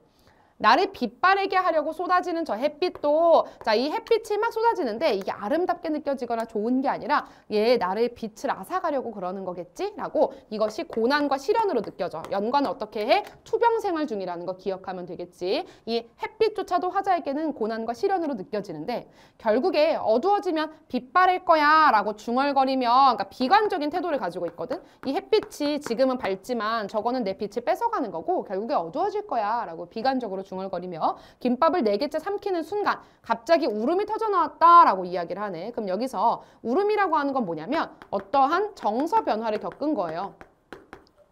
그리고 정서 변화의 계기라고도 볼 수 있어, 사실. 그것이 마치 감정이 몸에 돌기 위한 최소 조건이라도 되는 듯 눈에 즙처럼 지겹밥 괴는 연두. 그래, 저 빛에 나도 두고 온 게 있지. 저 빛. 기차는 여름 들판 사이로 오후로 달린다. 자, 이 빛에 나도 두고 온 게 있지라고 하는 내용이 이것만 읽어서는 화자의 긍정적인 태도인가? 라고 하는 거를 잘 인지하지 못할 수도 있어요. 하지만 보기에서 이미 이 시에서는 감정의 변화가 있을 건데 앞부분에는 자기에 대한 처지에 대한 절망과 체념의 태도가 드러나다가 중간에 특정한 계기를 통해서 정서가 바뀌면서 이 희망이라든가 긍정적인 부분을 보게 된다고 했기 때문에 긍정으로 해석해 주셔야 되는 거예요. 자, 남친의 줄동 박시봉방도 가볍게 보겠습니다. 자, 화자는 지금 어떤 상태냐? 객지에 있는 곳이라고 했어. 객지에서 홀로 외롭게 힘들게 살고 있어요. 그래서 어떠냐면 바람과 추위가 점점 더해져 오고 혼자밖에 없어. 그래서 목순의 집 헌산을 깐 한 방에 들어서 쥐를 붙이게 되었다. 이리하여 습내나는 춥고 느긋한 밤에서 혼자 생각해. 근데 뭐라고 생각하냐면 아, 나 혼자도 너무 많다라고 하면서 무기력을 느껴. 아, 나 자신조차도 감당하기가 어렵다라는 생각을 하면서 이 겨울이잖아요. 그래서 디롱베기에 북덕불에도 담겨오면 손을 이제 쬐. 그래서 뜻없이 글자를 쓰고 누워서 뒹굴뒹굴거리면서 아, 내가 정말 나는 너무 슬프고 난 너무 어리석어 라는 부정적 정서를 계속 되새김질을 하는 거야. 그래서 내가 눈물이 핑 괴이면서 내 스스로가 낯이 불도록 부끄럽게 느껴요. 여기에 눌려서 죽을 수밖에 없는 것을 느끼는 것이니까 체념적인 태도야. 그런데 이 시가 어디서 전환되냐면 그러나 잠시 뒤에 나는 고개를 듭니다. 왜 고개를 드냐? 왜 문창과 천장을 높은 곳을 갑자기 바라보느냐? 여기는 하강적 심상인데 여기는 상승적 심상이잖아요. 그러면 이때 나는 뭘 떠올리냐면 아, 내 뜻과 힘으로 나를 이끌어가는 게 힘든 일인 거구나 라는 것을 생각했기 때문에 이것이 변화의 계기가 되는 거야. 아, 원래 인생은 내 마음대로 되는 게 아니구나 라는 걸 생각하고 나의 의지보다도 훨씬 더 크고 높은 것, 그러니까 이런 게 말하자면 운명이거든요. 이 운명이라는 것이 존재하기 때문에 운명에 의해서 내가 살아갈 수밖에 없구나. 다소 운명론적인 태도가 드러나.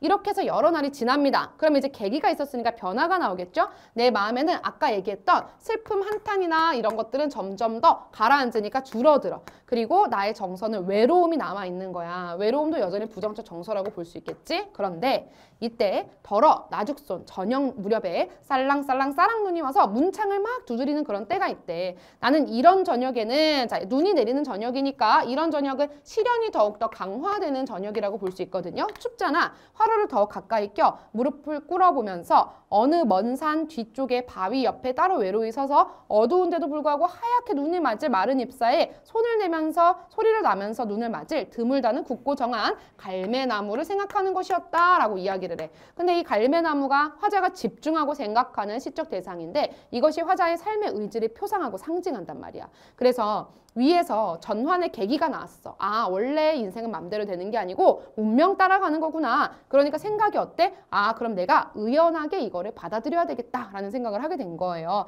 그렇기 때문에 나는 드물지만 굳고 정하게 살아야 되겠어 라는 의지를 다지면서 긍정적인 면모를 이야기하거든요. 자, 그러면 29번 문제에서 이때 2번 선택지. 가의 들판은 왜 저리도 푸른가에서 끊어주자. 나의 바람은 더욱 세게 분다는 것에서 끊어주고 자신과 대비되는 특정 대상의 속성에 주목하는 화자의 모습이래. 그러면 이 말이 선택지가 맞으려면요. 화자가 바라보고 있는 대상이 첫 번째 들판, 두 번째 바람인데 이 대상이 나랑 대비를 이뤄야 되는 거야. 그런데 바람은 실현의 의미고요. 들판은 대비라고 볼 수 있어. 왜? 들판에 뭐가 있다 그랬지? 벼포기가 있다고 했으니까. 그런데 이 바람이 과연 화자랑 대비가 되느냐? 그렇지는 않아. 여기서 벼포기는 순연한데 나는 그렇지 못하고 어둡다고 했기 때문에 앞에는 괜찮지만 뒤가 틀렸다는 내용이죠. 그 다음 우리 4번 선택지도 볼게요.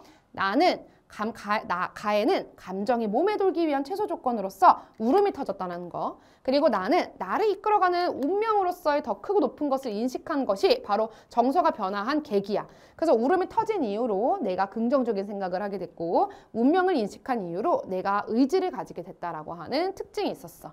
나머지 내용들도 보기랑 같이 매칭을 하면 여러분이 쉽게 풀 수 있을 텐데 여러분이 요즘 친구들이요. 보기를 안 읽습니다. 그리고 보기를 제대로 안 읽거나 내지는 읽는다고 할지언정 그것을 구조화시키지가 않아요. 그래서 여러분들이 보기를 반드시 먼저 읽고 또 지문을 읽어 내려가면서 적용을 해야 되는 거지 보기 읽은 다음에 싹 다 까먹고 지문 보고 다시 보기 보고 하시면 안 되거든요. 두 개를 연결시키는 연습이 필요해요. 그걸 의식적으로 반복적으로 하시면 좋겠습니다.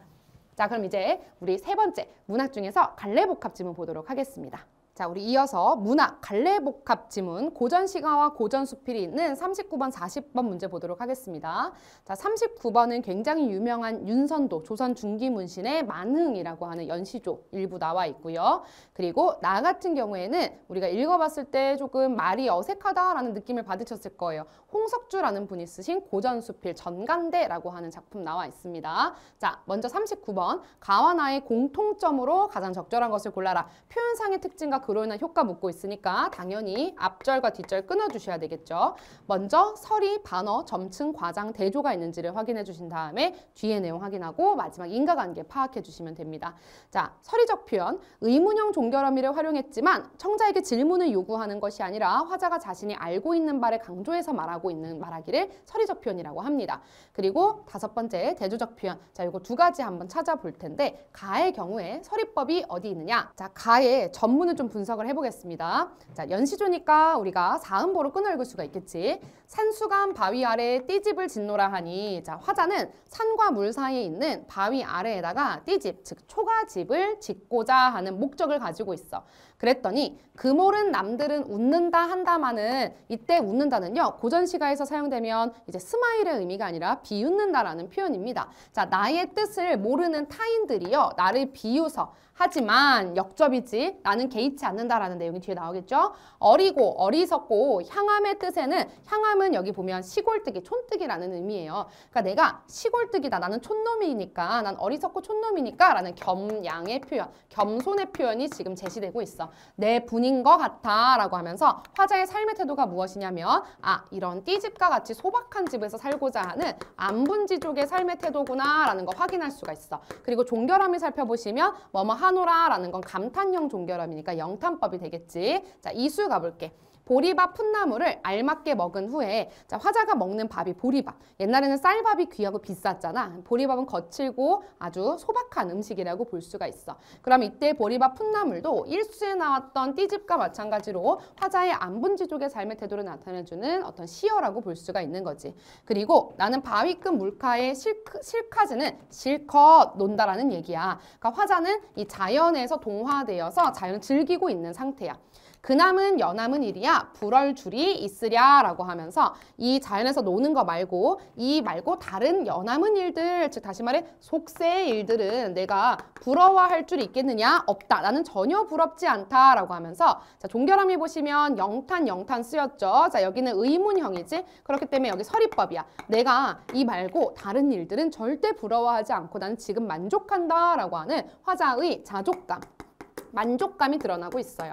자, 오수 볼게요. 내 성이 게으르더니 하늘이 아르실사. 화자가 본인의 천성을 게으르다고 표현해. 근데 이때 게으르다는 건 우리가 알고 있는 그 부정적인 의미가 아니라 인간 만사를 한 일도 아니 맡겨 다만 다툴 리 없는 강산을 지키라 하시도다 하니까 이 강산이라고 하는 것이 자연을 의미하지 인간 만사라고 하는 게 속세의 일을 얘기하지. 그렇기 때문에 인간 만사는 다툴 일이 정말 많지만 자연은 다툴 사람이 없다라고 하는 속성이 대비대조를 이루고 있단 말이야. 따라서 화자가 게으르다라는 건 화자가 말하자면 병화주의자다라는 얘기를 돌려서 표현한 거죠. 자, 마지막에 영탄형 종결함이 사용하고 있어. 그러니까 화자는 이 속세의 일을 부러워하지 않고 속세의 일을 머리 아프고 다툴 사람이 많은 혼탁한 곳으로 생각하고 있어. 따라서 나는 자연에서 이렇게 소박하게 내 분수에 맞게 사는 삶이 나에게 딱 맞는다. 너무 좋다라고 긍정하고 있는 작품이야. 서리법 나온 거 확인할 수가 있었죠. 나 작품도 한번 분석을 해볼게. 나 모개위가 그러니까 사람 이름이죠. 한여름에 들에 나가 기물을 매다가 틈이 나자 우뚝 서 있었다. 자, 인물이 나왔어. 계절적 배경 나왔고요. 공간적 배경에 나와 있고요. 그 다음에 화자의 행동이 제시가 되어 있어요. 인물의 행동. 우뚝 서 있었대. 밭두둑 사이에 큰 나무가 있었다. 아침에 그늘이 서쪽으로 지자 동쪽에서 해가 뜨니까 사람들이 다투어 그늘 쪽으로 갑니다. 그리고 얼마 뒤에 해가 옮겨가자 모두 떠득선하게 동편으로 몰려갔다라고 이야기하네. 그러면 계속해서 이동하는 사람들이기 때문에 모개위랑 달라. 그래서 모개위하고 사람들은요. 똑같은 대상인 나무에 대한 행위가 다릅니다. 그래서 아래로 가고 또 아래로 몰려갔다라고 우뚝 서 있지 않은 행위를 보인다고. 뒤처져 온 이들 중에서는 이렇게 숨가쁘게 이동하고 앞다투다가 신발을 잃거나 발꿈치를 상한 자도 계속 이어졌다. 이때 게이를 돌아보고는 꾸짖는 자가 있었다. 누가 이야기하냐면 이 꾸짖는 자가 저변에 그대는 동쪽에 있더니 이제 그대는 서편에 있군요. 근데 위에서 뭐라 그랬어? 이 모개위는 그대로 우뚝 서 있었다라고 이야기했기 때문에 움직이지 않았단 말이야. 사실과 다른 언급을 해. 군자라는 이가, 그러니까 여기서 알 수 있는 거, 모개위가 스스로든 아니면 타인이 칭하든 자칭이든 타칭이든 군자라고 하는 인식이 이 꾸짖는 자에게 있다라는 거야. 그런데 진정이다지도 지조가 없는지요? 라고 하면서 이건 얘들아 질문이 아니지. 너는 왜 이렇게 지조가 없는 것이니? 라고 원인을 묻는 것이 아니라 이 사람을 비판하고 책망하는, 책임을 묻고 있는 말하기잖아요. 따라서 의문형 종결어미를 썼지만 사실은 비판의 의도가 담겨있는 서리법이라고 볼 수 있겠죠?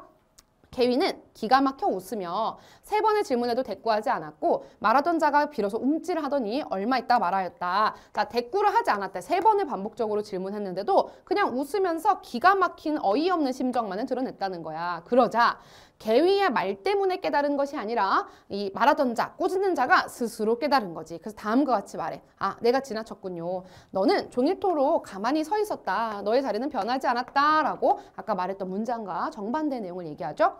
내가 내 자리를 정하지 못한 것을 다시 말해 이 사람들이 앞다투어 서쪽으로 갔다 동쪽으로 갔다가 한 그 일원들 중에서 한 명이 꾸짖는 자가 있었다는 거야. 그래서 내가 내 자리를 정하지 못했었던 건데 도리어 너의 정해진 자리를 의심했으니 내가 참으로 망령된 잘못된 사람이다. 그렇지만 여름에 배옷 입고 겨울에 털옷 입으며 비 오면 도롱 입고 볕 나면 가리는 그러니까 볕을 막는 그런 천성은 성인도 고치려고 하지 않았습니다. 자, 뭐라고 얘기하냐면 여기서부터 여기까지를 나열하고 있거든. 특히 이 중에서 사례로 제시된 게 햇볕을 피하고자 하는 그런 사람의 본능, 하늘이 부여한 성질이야. 이것은 비록 성인, 유학에서 말하는 이상적인 인간이라 할지라도 고치려고 들지 않았다. 천성에 순응하면서 살았다. 공자님께서도 자, 성인의 예시가 나와 있어. 이 성인은 공자가 있다고 예를 들면 사람은 새, 짐승과는 함께 살 수 없고 사람과 함께해야 한다고 말하지 않으셨습니까? 다시 말해 이 사람은 사람답게 사람의 천성을 지키면서 함께 살아야 된다라고 말했다. 그래서 여기도 않으셨습니까? 라고 하는 것도 질문이 아니고 이것도 서리법인 거지. 우리는 이런 사람이 아닌가요? 라는 건 궁금해서 물어보는 게 아니라 자기가 우리는 이런 사람이다 라고 하는 걸 강조하기 위한 화법인 거죠. 그대는 이제 항상 사람들과 떨어져서 혼자 있고 또 그것을 지켜 꼼짝 않는데 도리를 알고 때를 안다는 사람도 진정 그러합니까? 서리법. 자, 이제서야 계위가 대답합니다. 그렇군요. 저는 농부인데 어찌 도를 알겠습니까? 여기도 설이죠? 모른다는 겁니다. 나는 한낱 농부니까 도를 몰라 라고 겸손한 표현을 해. 그래도 저는 일찍이 서유자에게 농사에 대해서 들은 적이 있습니다. 서유자가 뭐라고 했냐면 봄에 밭 깔고 여름에 김매다 가을에 이르면 수확을 한다고 하니 자, 이것이 서유자에게 들은 농사에 관한 말이야. 나는 이걸 통해서 무엇을 깨달았냐면 때를 따라가는 것이구나. 이때 비 오고 가물고 바람 불고 볕을 내리쬐는 것은 하늘에 달린 것이고 밭 깔고 씨 뿌리고 김 메고 뿌리를 도르는 것은 나에게 달린 것입니다. 두 가지를 구분하네요. 어떤 건 하늘에 달린 거고 어떤 건 나에게 달린 건지. 즉 어떤 것은 바꿀 수 없고 어떤 것은 바꿀 수 있는지를 구분하고 있어. 나는 내가 할 수 있는 것은 다 하고 내가 어찌 할 수 있는 이 농사 짓는 일은 최선을 다하지만 하늘에서 이루어지는 날씨 같은 것들은 그냥 받아들인다 라고 이야기를 해. 여기서 생각나는 이제 한자 구절이 진인사 대천명이라는 구절이 있죠. 자, 내 힘을 다 쓰고 내 일이 이미 갖추어지면 나는 안으로 마음속에 거리끼는 것이 없다. 즉, 내가 할 수 있는 영역에 최선을 다한다면 내 마음 편안하다라는 얘기를 하고 있어. 그리고 밖으로 외물에 휘둘리는 것이 없습니다. 자, 여기가 중요하네. 나는 내가 할 일을 다 하면 마음속에 거리끼는 것이 없고 밖으로는 외물, 외부적인 사물에 휘둘리지 않는다. 이때 이 외물에 포함될 수 있는 것이 뭐가 있냐면 예시를 들면 나무, 큰 나무라든가 아니면 이리저리 몰려다니는 사람들과 같은 내 외부적인 요소들에 대해서 나도 따라가야 되나? 이렇게 생각하지 않는다는 거야. 해하지도 않고 탐하지도 않아 이해관계에도 불꽃이 튀지 않으니 라고 이야기하네. 물에 파도가 일지 않는 것처럼 담담하고 물이 사방으로 통해서 막히지 않는 것처럼 직유법이죠. 계속 직유 쓰네요. 트입니다. 이렇게 되면 시원한 바람을 맞으며 사탕수수즙을 마시는 것 같으니 높은 평상에 얼음을 쌓아놓는다고 해도 나 어떻다? 이렇게 하면 상쾌하다라는 얘기인 거야. 답답하지가 않다. 그래서 이 얼음을 이제 쌓아놔도 내 속만큼 시원하고 상쾌하진 않을 거야. 홀로 나무 그늘에 구구이 얼매일 필요가 있겠느냐? 서리법 없다라고 이야기를 하는 거지. 자, 저는 하늘의 때를 기다리는데 사람들은 혹 다른 사람과 시간을 다툽니다. 자, 이때 계위는 나는 하늘의 때를 기다린다. 뭘 하고? 내가 할 최선을 다하고. 하지만 사람들은요, 서로 다른 사람과 시간을 다툰다는 거야. 이때 대조적인 기법이 나오지. 저는 마음속에 그늘이 있는데 사람들은 모두 나무 그늘로 들어간다는 거지. 그래서 이때 마음속에 이미 내면에 이 휴식처가 있는 사람과 그리고 나무 그늘이라고 하는 외물이라고 하는 대상에 의존하는 사람들의 차이가 드러나는 거라고. 사람들이 나와 달리한 것이지 내가 어찌 사람들을 떠나기를 좋아했겠습니까? 즉 나는 사람들이 싫어서 떠나고 싶어서 그런 것이 아니다. 나와 다를 뿐이다 라고 이야기하고 있어. 그렇다 해도 눈과 얼음 속에서 속옷을 입고 있는 자도 여우 담비 털어서 덮어주면 사양하지 않는 법이다. 이런 게 뭐야? 천성이잖아. 아까 말한. 그래서 누구나 이제 비가 오면 피하고 햇볕 오면 가리고 이런 것들. 내가 그늘을 싫어해서 도망쳤다고 하면 그것도 인정이 아닐 것입니다. 다시 말해서 필자가 뭐를 부정하고 있냐면 첫 번째, 나는 사람들을 떠나기를 좋아하지 않았다. 두 번째, 나는 그늘을 싫어해서 도망친 것이 아니다. 이거 두 가지는 인정에 어긋나는 거다. 물론 사람이라고 하면 당연히 사람들과 함께 어울려 살기, 함께 행동하기를 원하고 또 사람이라 하면 당연히 이미 따뜻하더라도 더 따뜻하기를 원하고 추위를 싫어한다는 거지. 그리고 사람이라고 하면 그늘을 싫어해가지고 도망칠 수밖에 없다라는 내용인 거야. 자, 그대는 어찌 생각해보지 않으십니까? 서리법. 그대가 이 그늘로 들어갔을 적에 과연 조용하고 넉넉하게 논일며 태연하게 스스로 얻은 것이었습니까? 자, 이 부분이 지금 여기서 얘기하는 모계 위의 행동인 거지. 우뚝 서 있었다. 그래서 난 마음이 편했다라는 얘기인 거지. 여기는 계위. 그 다음 아니면 다른 사람과 다툰 다음에 그늘에 들 수 있었습니까? 이 부분은 이 지금 꾸짖는 이의 어떤 마음 상태라고 할 수 있겠죠. 상황이라고 할 수 있겠죠. 그렇지 않았다면 그 누가 무릎을 부딪히면서 발을 뻗지 못하게 하였습니까? 그 누가 그대의 팔을 움츠려서 펴지 못하게 하였습니까? 할 때 다투다라고 하는 내용의 구체적인 항목들이 무릎을 부딪히면서 발을 뻗지 못하게 하는 거, 팔을 움츠려서 펴지 못하게 하는 것이 다투다라고 하는 것을 묶일 수 있다고.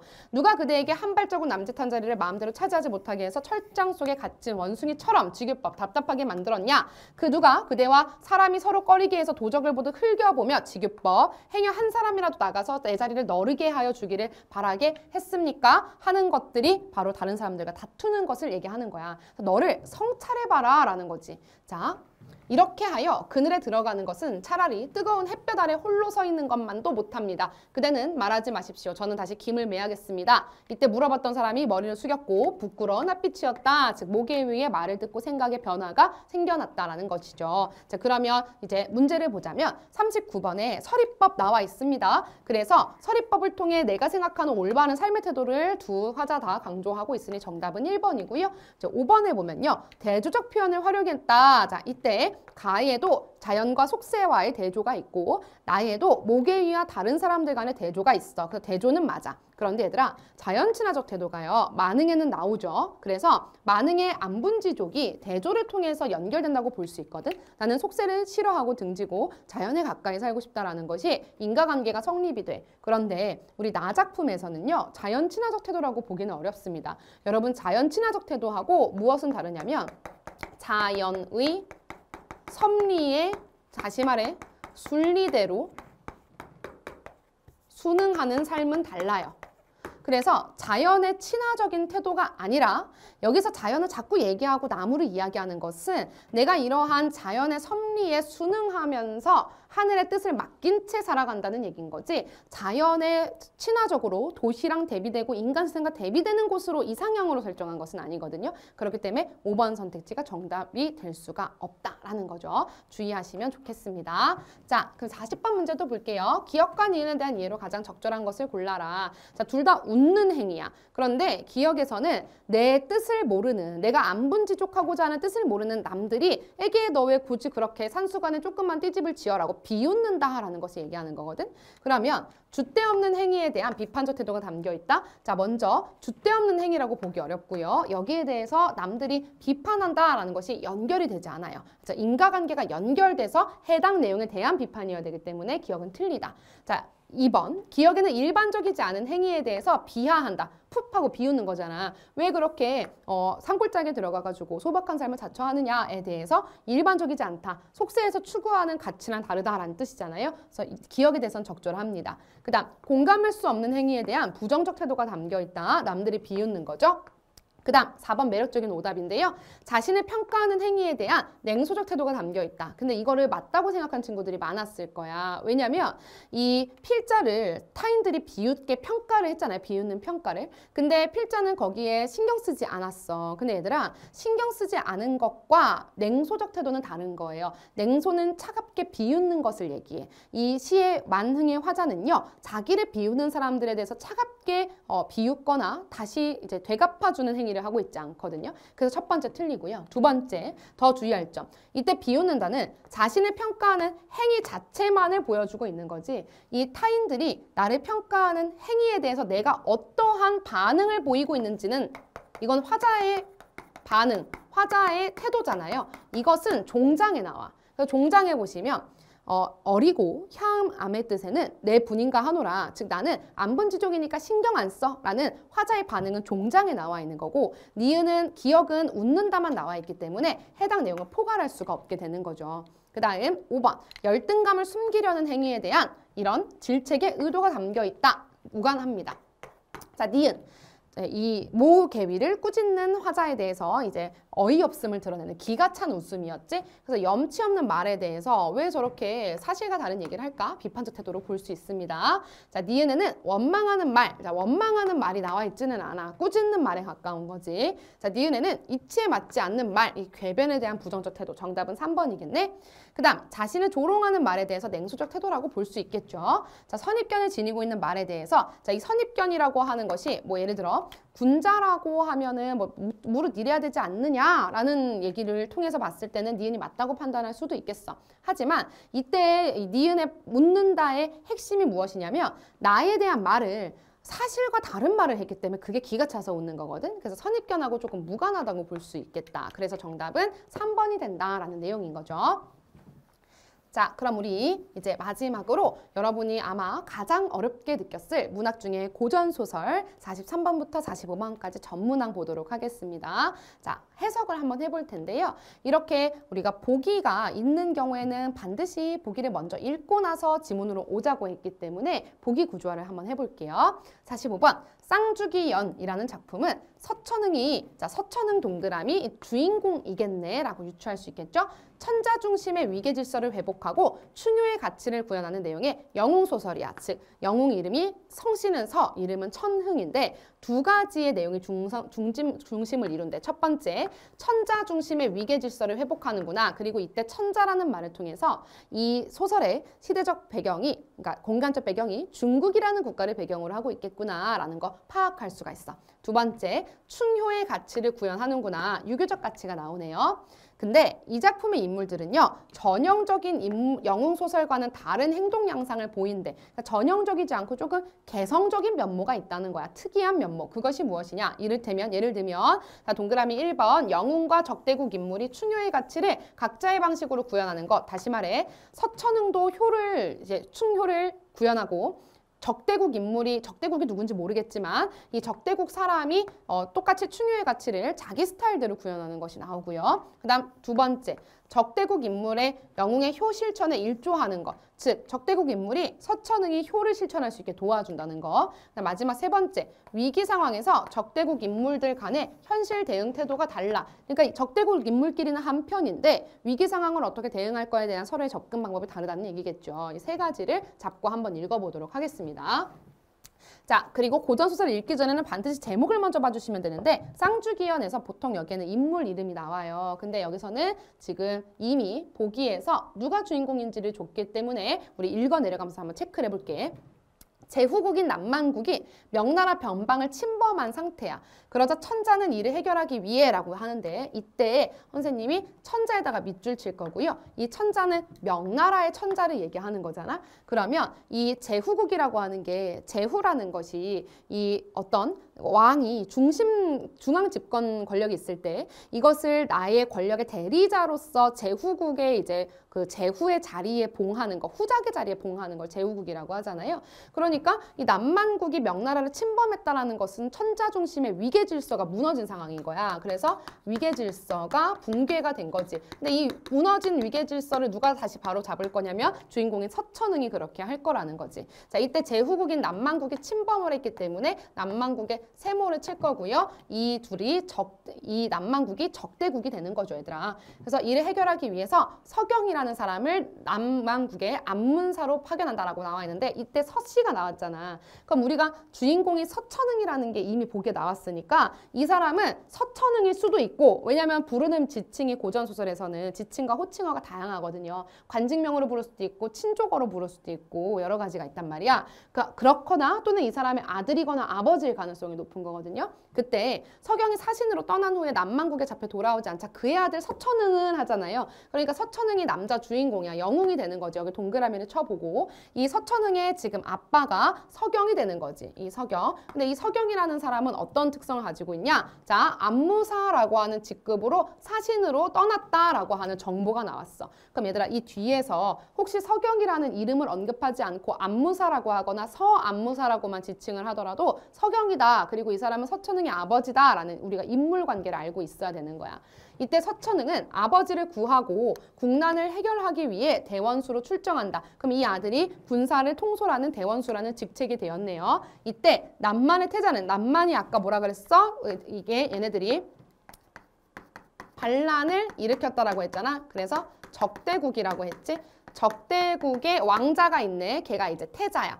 이 태자는 섬으로 유배된 서경을 극진히 대접한다라고 했잖아. 그럼 여기서 우리가 뭘 잡아야 되냐면, 아까 우리가 이 영웅소설에서 영웅이 하는 게 두 가지라 했잖아. 아버지를 구하고라는 게 보기에서 충효를 실현하고 할 때 이제 특히나 효를 실현한다랑 연결이 되겠지. 그리고 국난을 해결하기 위해서라고 하는 건 충이랑 연결이 되겠지. 그리고 여기서는 위계질서 붕괴된 거를 고치는 것. 이 내용이 복에 나와 있는 내용이야. 그리고 이 소설이 다른 영혼 소설과 구별되는 특이성이 뭐라고 했냐면 이 남만태자가 서경을 극진에 대접한다고 했으니까 사실 이 남만태자가 어떤 서경에 대해서 조력자 역할을 하는구나라는 걸 확인할 수가 있다고.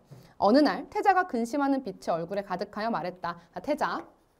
그 사이에 부왕께서라고 할 때 부왕이 누구겠어? 당연히 여기 나오는 남만국의 왕이겠지? 그래서 이게 뒤에 만왕이라고 제시가 되죠. 명나라와 전쟁하셨는데 우리의 장수와 군사들이 죽은 것이 이루 셀 수가 없다가 하나이다. 듣자니 명나라 장수 가운데 대원수가 있는데 이 대원수가 누구냐면 서천응이지? 공의 아드님이란 말이 있더이다 할 때 공이요. 여기서 나오는 안무사인 서경을 얘기하는 거고 이 아드님이란 말이 있나이다. 부왕께서 일을 하시고 대인을 군중에 데려다 볼모로 삼아. 그럼 여기서 대인이 누구야? 바로 여기서 서경을 얘기하는 거야. 그러니까 똑같은 인물인데 봐봐. 서경 그리고 안무사, 아버지, 공, 대인 계속 바뀌고 있거든. 그래서 고전소설의 가장 핵심은요. 일단 구성을 파악해야 되니까 팩트체크를 해야 되잖아. 인물, 사건, 배경을 찾으셔야 돼요. 그런데 그 인물을 찾는 것부터가 난관이야. 따라서 한 명의 동일한 인물이 여러 가지 다른 어떠한 말로써 불리는지를 먼저 동일 인물, 동일 기호로 체크를 하셔야 됩니다. 자, 데려다 볼모로 삼아 아드님으로 하여금 귀순케 하고자 하시나이다. 그래서 우리 쪽 진영으로 오게끔 만들려고 하는 그런 계략을 가지고 있다라고 하면서 부왕의 속셈을 얘기하고 있어. 부왕의 계획, 계략을 얘기하고 있다고. 그래서 소자는 자기를 낮춰 이르는 표현이니까 태자는요. 지금 서경 앞에서 본인을 낮추고 있는 거야. 한나라의 왕자임에도 불구하고. 대인을 군중으로 데려오라고 명하셨지만 여기도 이제 계획을 얘기하는 거지. 아무리 부왕의 명이라도 소자가 이를 차마 행하지 못하오리다. 그래서 소자가 신복으로 하여금 이제 충실한 신하로 하여금 천리마 두 피를 그러니까 말 두 마리를 준비하게 하였사오니 산골짜기의 좁은 길로 남모르게 명나라 진영으로 가옵소서. 그 후에 부왕의 목숨을 구하여 만국이 아주 망하게 하지 마소서 하면서 만국은 남만국을 얘기해. 그러니까 일단 당신의 목숨 살려드릴 테니까 나중에 우리 아빠도 좀 살려주세요. 우리나라 멸망하지 않게끔 너무 처벌하지 말아주세요. 라는 부탁을 하면서 지금 천리마라고 하면서 조력을 주는 거지. 그래서 이 남왕 그 부왕의 계획도 알려주면서 이제 특정한 사물을 주는 거죠. 그러면 서안무사가 위로하여 말하였다. 자, 내 어찌 여기서 서경인 거죠. 그대의 진정어린 마음을 잊겠느냐. 서리법 나 잊지 않을게 라고 하면서 지금 뭐냐면 약속한 거야. 네가 말한 대로 너무 처벌하지 않을게. 그러곤 작별하였다. 자, 곧바로 천리마를 타고 종자와 함께 명나라 진영을 향하였다는데 이 종자가 누군지 설명 없잖아. 그럼 일단 체크해놔. 나중에 정보 나오겠지? 그리고 명나라 진영으로 간 거예요. 이때 공간에 이제 이동했지. 서원수가 기력을 놓아보낸 뒤로 할 때 고전소설에서 얘들아 이때가 나오잖아. 그럼 이때를 기준으로 앞뒤의 장면이 전환돼요. 그래서 공간이 이동하거나 또는 동일한 공간이라도 시간이 회상으로 들어가거나 하거든요. 근데 고전소설은 대부분의 경우 순행적 구성이기 때문에 여기서는 공간 이동이 많이 쓰이는 거지. 그러니까 같은 시간적 배경을 가져왔을 때 이 A라는 공간이 있고 그리고 B라는 공간이 있을 때 공간을 넘기는 거야. 서원수가 길협을 놓아보는 뒤로 할 때 서원수가 나오니까 주인공이죠. 그래서 길협이라고 하는 사람은 누군지 정보가 없지만 얘를 놓아보는 뒤로 싸우러 간다는 것에서 이 사람이 적군의 장수일 거다라는 거를 우리가 유추할 수 있겠네. 적장 수십 명을 죽이며 승승장구하며 잃었던 고을들을 회복했대. 그리고 남만국의 수만 병사들을 죽이니 위엄이 만국에서 크게 떨쳤다. 지금 여기서 위엄이 굉장히 훌륭해진 상태야. 만왕은 군영의 문을 닫고 서안무사가 잡아오기를 이제 기다린 거야. 그래서 언제 얘를 잡아오느냐? 그럼 여기서 알 수 있는 거 내용 일치로 이런 거 나오겠지. 만왕은 지금 자기의 아들인 태자가 자신의 계략을 서안무사에게 전달했다는 사실을 인지하지 못하고 있는 거야. 왜냐면 공간이 떨어져 있으니까 이 인물들 간의 사건에 대한 정보의 양의 불균형이 생기게 되는 거죠. 비대칭이 생기게 되는 거야. 정보의 비대칭. 자, 서원수가 여러 날 싸움을 계속해서 도발을 하는 거지. 왜냐면 그래야지 만왕이 군영의 문을 열고 나와가지고 내가 절멸을 시킬 수 있으니까. 하지만 만왕이 끝내 안전한 곳에 들어앉아서 나오지 않았어. 왜? 만왕은 계속해서 태자에게 공유했던 자신의 계획이 실현되기를 기다리고 있는 상태인 거야. 그래서 이 아버지가 오면 아들은 자연스럽게 제 발로 걸어들어서 항복하겠지라고 생각을 하는 겁니다. 달리 어떻게 할 도리가 없어 승전한 표문은 마음에 있는 생각을 글로 적어서 임금께 보내는 글이잖아. 근데 그 표문 앞에 수식해주는 관용어를 보면 승전했다라는 내용이니까 일단 승리할 거라고 미리 지레짐작을 하고 저 승리했습니다. 전쟁에서 이겼습니다. 라고 하는 표문을 천자에게 보냈대. 명나라 왕에게 보낸 후 여러 장수들과 묘책을 의논하고 있었다라는 거야. 갑자기 비밀스레 한 병사가 들어와서 이렇게 고한 거야. 이때 군영 박관문 밖에 우리나라 사람 한 명과 만국 사람 한 명이 와서 서찰 한 통을 전해달라고 하기에 바치옵니다. 라고 하는데 뒤에 내용 잠깐 보시면 이들은 서찰의 내용이 무엇이야? 안무사의 내용이야. 그럼 얘들아 보세요. 우리나라 사람 한 명과 할 때 우리나라 명나라 사람이잖아. 그럼 명나라 사람 누구냐면 이 위에서 지금 서안무사가 종자와 함께 왔다고 했으니까 이 사람은 서안무사를 얘기하는 거고 그리고 종자라는 사람은 지금 만국 사람이라고 하는 거 우리가 인지할 수 있구나. 정보가 후술된 거죠. 한 명이 와가지고 편지를 전해달라고 했습니다. 그래서 서찰이 또 나와. 그래서 글이 지금 두 종류가 나왔지. 그래서 그걸 이제 열어본 거야. 그랬더니 서찰 내용이 이러하다. 직접 인용. 나는 다른 사람이 아니라 만왕의 명으로 10여 년 동안 만국에서 치욕을 감내하고 있던 안무사 서경이다. 자기 신분을 밝혀 도움을 준 사람이 있어서 라고 할 때 이때 도움을 준 사람은 당연히 만국의 태자를 얘기하는 거죠. 목숨을 보전해서 달아나 왔으니 오신 대원수는 뉘신지 몰라도 바삐 만나보기를 바라오 하니까 이때 자기 아들이라고 하는 것을 인지하지 못하고 있다라는 거야. 자, 서원수가 서찰을 읽었어. 누군지 써있으니까 당연히 자기는 아버지인 걸 알았겠지. 그래서 마음이 떨리고 정신이 아득하였지만 하니까 이 서원수는 반대로 본인의 아버지라는 사실을 인지한 상태인 거지. 그래서 인물들 간의 정보에 비대칭이 있다는 사실. 문 밖까지 나아가 맞으니 서안무사의 머리가 백발이었고 모습이 수척했어. 그러면 헤어질 때에는 머리는 검은 머리였고 모습도 이렇게 기골이 있었다는 얘기인 거죠. 뚜렷한 부친이었다. 알아본 거야. 서원수가 부친을 한 번 보르고는 몹시 슬프고 가슴 아파 3인칭 전조 작가 시점으로서 인물의 내면 정서 직접 제시합니다. 정신이 혼미하여 까무러쳐다 기절한 거야. 그래서 서안무사가 서원수를 보니 사신으로 떠날 때에는 6세 어린아이였어. 하지만 지금은 엄연한 대장, 대원수가 되었잖아요. 어찌 알아보리오? 서리법. 그러면 알아봐? 못 알아봐? 못 알아본 거야, 맨 처음에. 서안무사가 처음에 첫눈에는 인지하지 못했다고. 그렇다가 서안무사는 서원수가 자기를 아버지라고 부르니까 그제서야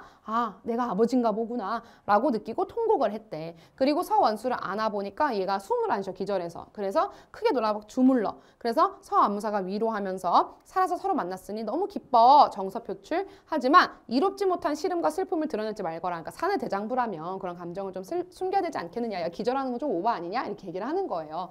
자, 모든 장수들이 또한 위로하며 축하하는 소리가 떠들썩하였다. 서원수가 조용히 부친을 모시고서 서로 그간의 고난과 재앙을 슬퍼하며 근심스럽게 말했다. 자, 중량 이후. 이때 남만의 태자가, 자, 공간적 배경에 전환, 장면 전환 드러납니다. 남만 태자가요, 서안무사를 보냈잖아. 그래서 곡승상과 의논을 한 거야. 이때 곡승상은 이 남만국의 승상이라는 벼슬을 가진 사람인 거죠. 자, 아무 때라도 우리나라가 아군이 반드시 패할 것이다 라는 예측을 해.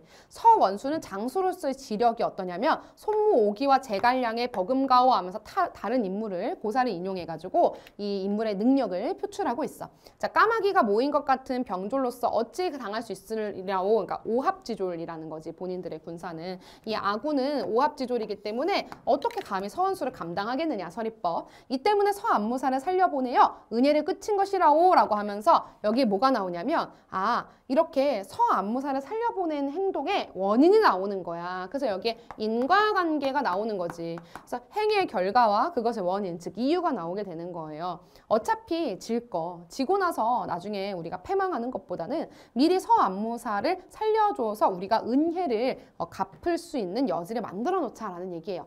대왕께서 만일 봉변을 당하실지라도, 이때 대왕이라고 하는 것이 자기 아버지인 부왕을 얘기해. 만왕이 봉변을 당하실지라도 서안무사는 인자하고 후덕한 어른이요 라고 하면서 인물에 대한 평가를 드러내.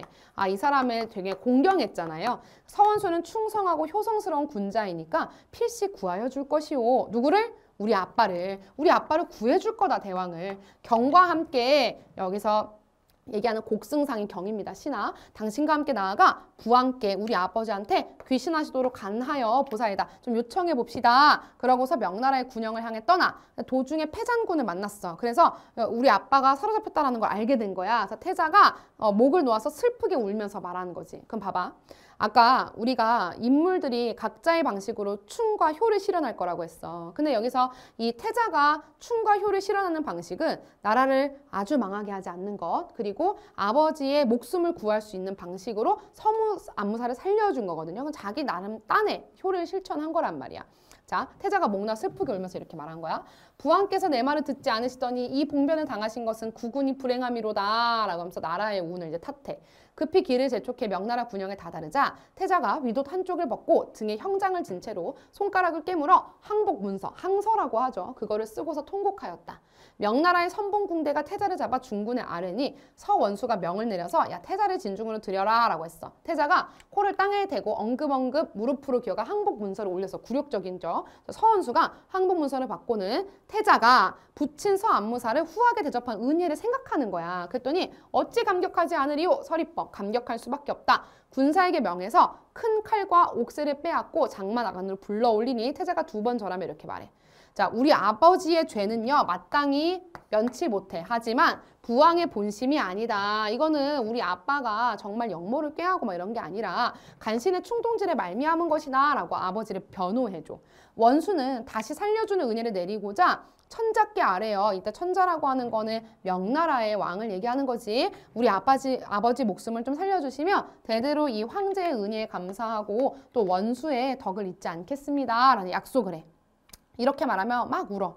서원수가 태자를 보니까 말하는 게 좀 부드러워. 말씨가 온화한 그런 성품이 보이고 또 기상이 활달해서 이 기상이 활달한 거 이제 기남자라고 하거든요. 그러니까 남자다운 남자여가지고 아닌 게 아니라 정말로 천승의 국왕다움. 그러니까 천승은 제후의 제후국을 천승이라고 하고요. 반면에 본국 있지. 그것을 이제 만승이라고 불러요. 만 개의 수레를 다 다스릴 수 있다는 뜻이에요. 그래서 천승의 국왕다움이 외모에 나타나는지라 그러니까 정말 왕다운 왕이다. 왕의 후계자답다. 정말 왕자답다. 그래서 아무렇지 아니한 듯이 그 기색을 좀 숨기고 다음과 같이 말합니다. 자, 만왕의 죄악은 천벌을 면하기가 어렵다. 그리고 또 내가 또한 남만의 씨 하나라도 남기지 않아 후세 사람의 근심이 없도록 하려고 했었는데 이게 이제 과거야. 과거에 내가 결심했던 거야. 만왕도 죽이고 그 나라 사람 다 죽여야지 라고 생각했는데 지금 그대를 보니까 이 태자의 얼굴을 보니 태자를 마주하니 하늘이 오히려 남만에게 복을 주심이로다. 내 어찌 하늘의 뜻을 거역할 것이며 이때 하늘을 언급하면서 이 초월적인 존재에 기대어서 얘기를 하고 있어. 운명에 기대어서. 가친께서 가친은요. 자기 아버지를 남에게 높여 이르는 말이니까 여기서 누굴 얘기하냐? 바로 이 서안무사를 얘기하는 표현이야. 서경을 지칭하는 표현이야. 우리 아빠가 10년 동안 너의 은혜를 많이 입었으니 당연히 천자께 아뢰어서 만왕의 목숨을 구할 거야. 그리고 즉시 군대를 돌리킬 건 회군할 거니까 그러니까 만국에서 이제 군대를 빼줄게. 너는 어진 사람을 얻어서 이 어진 사람이라는 거는 여기서 신하를 얘기하는 겁니다. 남만의 백성을 살피고 어루만져서 다른 근심이 없게 할지어다 라는 명을 내려. 태자가 거듭거듭 절하며 고마워하고 마음속으로 칭송하였다. 정말 생각했던 것처럼 이 일이 일어난 거죠. 우리 아버지를 구해주는 일이.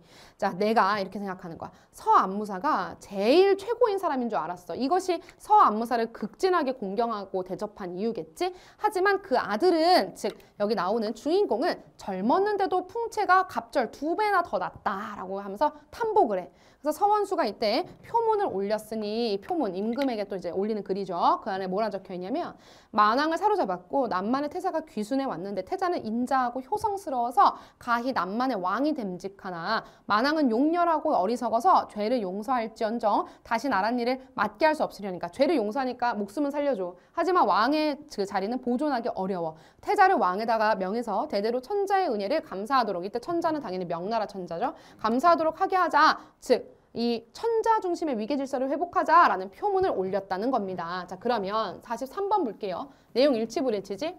서안무사는 재회 전에 서찰을 먼저 보냈다. 그리고 나서 재회를 하게 된 거지. 따라서 당연히 서원수는 자기 아버지임을 미리 알았고 서안무사는 자기 아들임을 미리 몰랐던 거고요. 자, 2번 서원수를 보자마자 아들임을 알아차렸다? 그렇지 못하지. 그래서 처음에는 6살 때 헤어졌고 이 조그만 꼬맹이가 지금은 대장이 되어 있으니까 잘 못 알아봤어. 근데 이 서원수가 아버지 하면서 우는 소리에 비로소 아들인 거를 깨닫게 되었죠. 자, 3번 서원수는 만왕을 잡기 전에 승전한 표문을 천자께 보냈다. 맞는 선택지. 문제예요. 그래서 이 부분을 여러분이 잘 이해하지 못한 경우 승전이라는 어휘의 의미를 명확하게 알고 있는지, 그리고 그 앞뒤 맥락을 파악했을 때 지금 어떠한 상황에 서원수가 놓여져 있었는지를 파악이 됐는지를 확인해 보시면 좋겠습니다. 자, 태자는 패잔군으로부터 아버지가 사로잡혔다는 소식 들었죠? 항복 문서를 직접 작성해서 원수에게 올렸습니다. 내용 일치이기 때문에 인물 파악만 잘 되잖아. 그러면 인물 체크만 되면 저절로 술술 풀리는 문제라고 볼 수가 있어요. 44번. A와 B에 대한 설명으로 가장 적절한 것을 골라라. 자, 이 부분 보시면 A는 객관적 근거를 들어 현실에 대한 기존의 판단이 바뀐 과정을 언급하고 있다. 이 부분이 그거였잖아. 내가 서안무사를 살려주면 이 서안무사가 덕성이 높기 때문에 우리 아버지를 살려줄 거다라고 기대하는 부분이었잖아요. 그러면 객관적인 근거가 나와 있지도 않고 그냥 나의 그냥 생각이야. 나의 느낌일 뿐인 거거든요. 그러니까 A는 그런 내용이 없다. 자, 그 다음에 2번. A는 초월적 권위가 없어야 돼. 근데 없잖아요. 그러니까 적절해. 그 다음 A는 신의에 어긋난 행동을 할 것을 상대에게 요구하고 있다? 아니지. 그런 내용은 전혀 없었어. 자, A는 타인의 힘을 빌려 자신이 처한 문제 상황을 해결하는 의지를 밝히고 있다. 이때 태자가 처한 문제 상황은요. 자기가 아버지의 계획을 말함으로써 서안무사가 이제 구출이 될 수가 있었고, 그렇게 되면 이 아버지, 자신의 아버지가 목숨을 잃거나 내지는 자기가 왕자로 있는, 태자로 있는 국가인 남만국이 망하는 등의 문제라고 볼 수가 있다고. 근데 그것을 서안무사는 아주 인자로운 사람이니까 그렇지 않을 거야 라고 타인의 힘을 빌려서 문제를 해결하라는 의지를 밝히고 있다고 해석할 수 있는 거죠. 5번. 자신의 신분을 내세우는 방법을 활용했다? 아니야. 자신의 신분을 이 승상에게, 곡승상에게 막 내세우면서 권위를 강조하지 않았습니다. 틀렸고요. 자, 이제 B 부분 볼게요. B 부분은 내가 원래는 남만을 다시를 말려버리려고 했는데 너를 보니까 이제 살려줘야 되겠다라고 이제 판단이 바뀐 부분이죠. 그래서 B는요. 객관적 근거가 없죠. 그래서 현실에 대한 판단이 바뀐 과정은 있어도 객관적 근거는 없습니다. 따라서 적절하고요.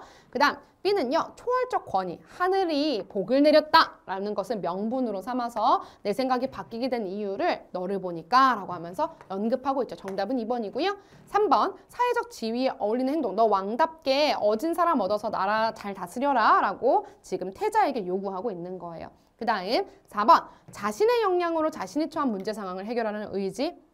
자, 먼저 첫 번째, 이 자신이라고 말하는 것은 주인공인 서원수가 되는 건데, 이 서원수는 이 왕을 용서하거나 남만을 살려둘 만한 그러한 결정권을 가지고 있진 않아. 그 결정권을 가지고 있는 건 명나라의 천자고, 다만 이 서원수는 이 천자에게 요청을 할 수 있는 권한을 가지고 있을 뿐이야. 따라서 자신의 역량을 드러낸다고 보기가 좀 어렵고요. 두 번째로는 자신이 처한 문제 상황이 아니라 태자 또는 만왕이 처한 문제 상황을 해결해 준다는 얘기니까 틀렸겠죠. 자, 그 다음에 5번. 자신의 신분을 내세우는 방법을 활용하면서 변화 촉구, 그런 내용 없었습니다. 정답은 2번이 되겠네요. 자, 이렇게 우리 44번을 풀어봤어. 마지막 45번 보기 문제를 좀 보겠습니다. 자, 적절하지 않은 것을 골라라.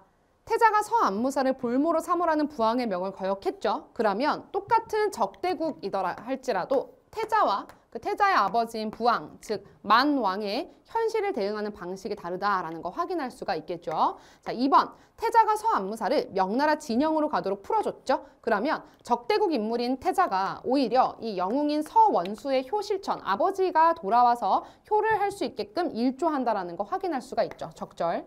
자, 3번. 서원수가 적장 수십 명을 죽이며 승승장구하고 잃었던 고를 회복하죠. 그러면 당연히 영웅소설의 기본적인 영웅적 활약상을 볼 수가 있고요. 4번. 태자가 부왕의 본심을 서원수에게 전했죠. 여기까지는 사실입니다.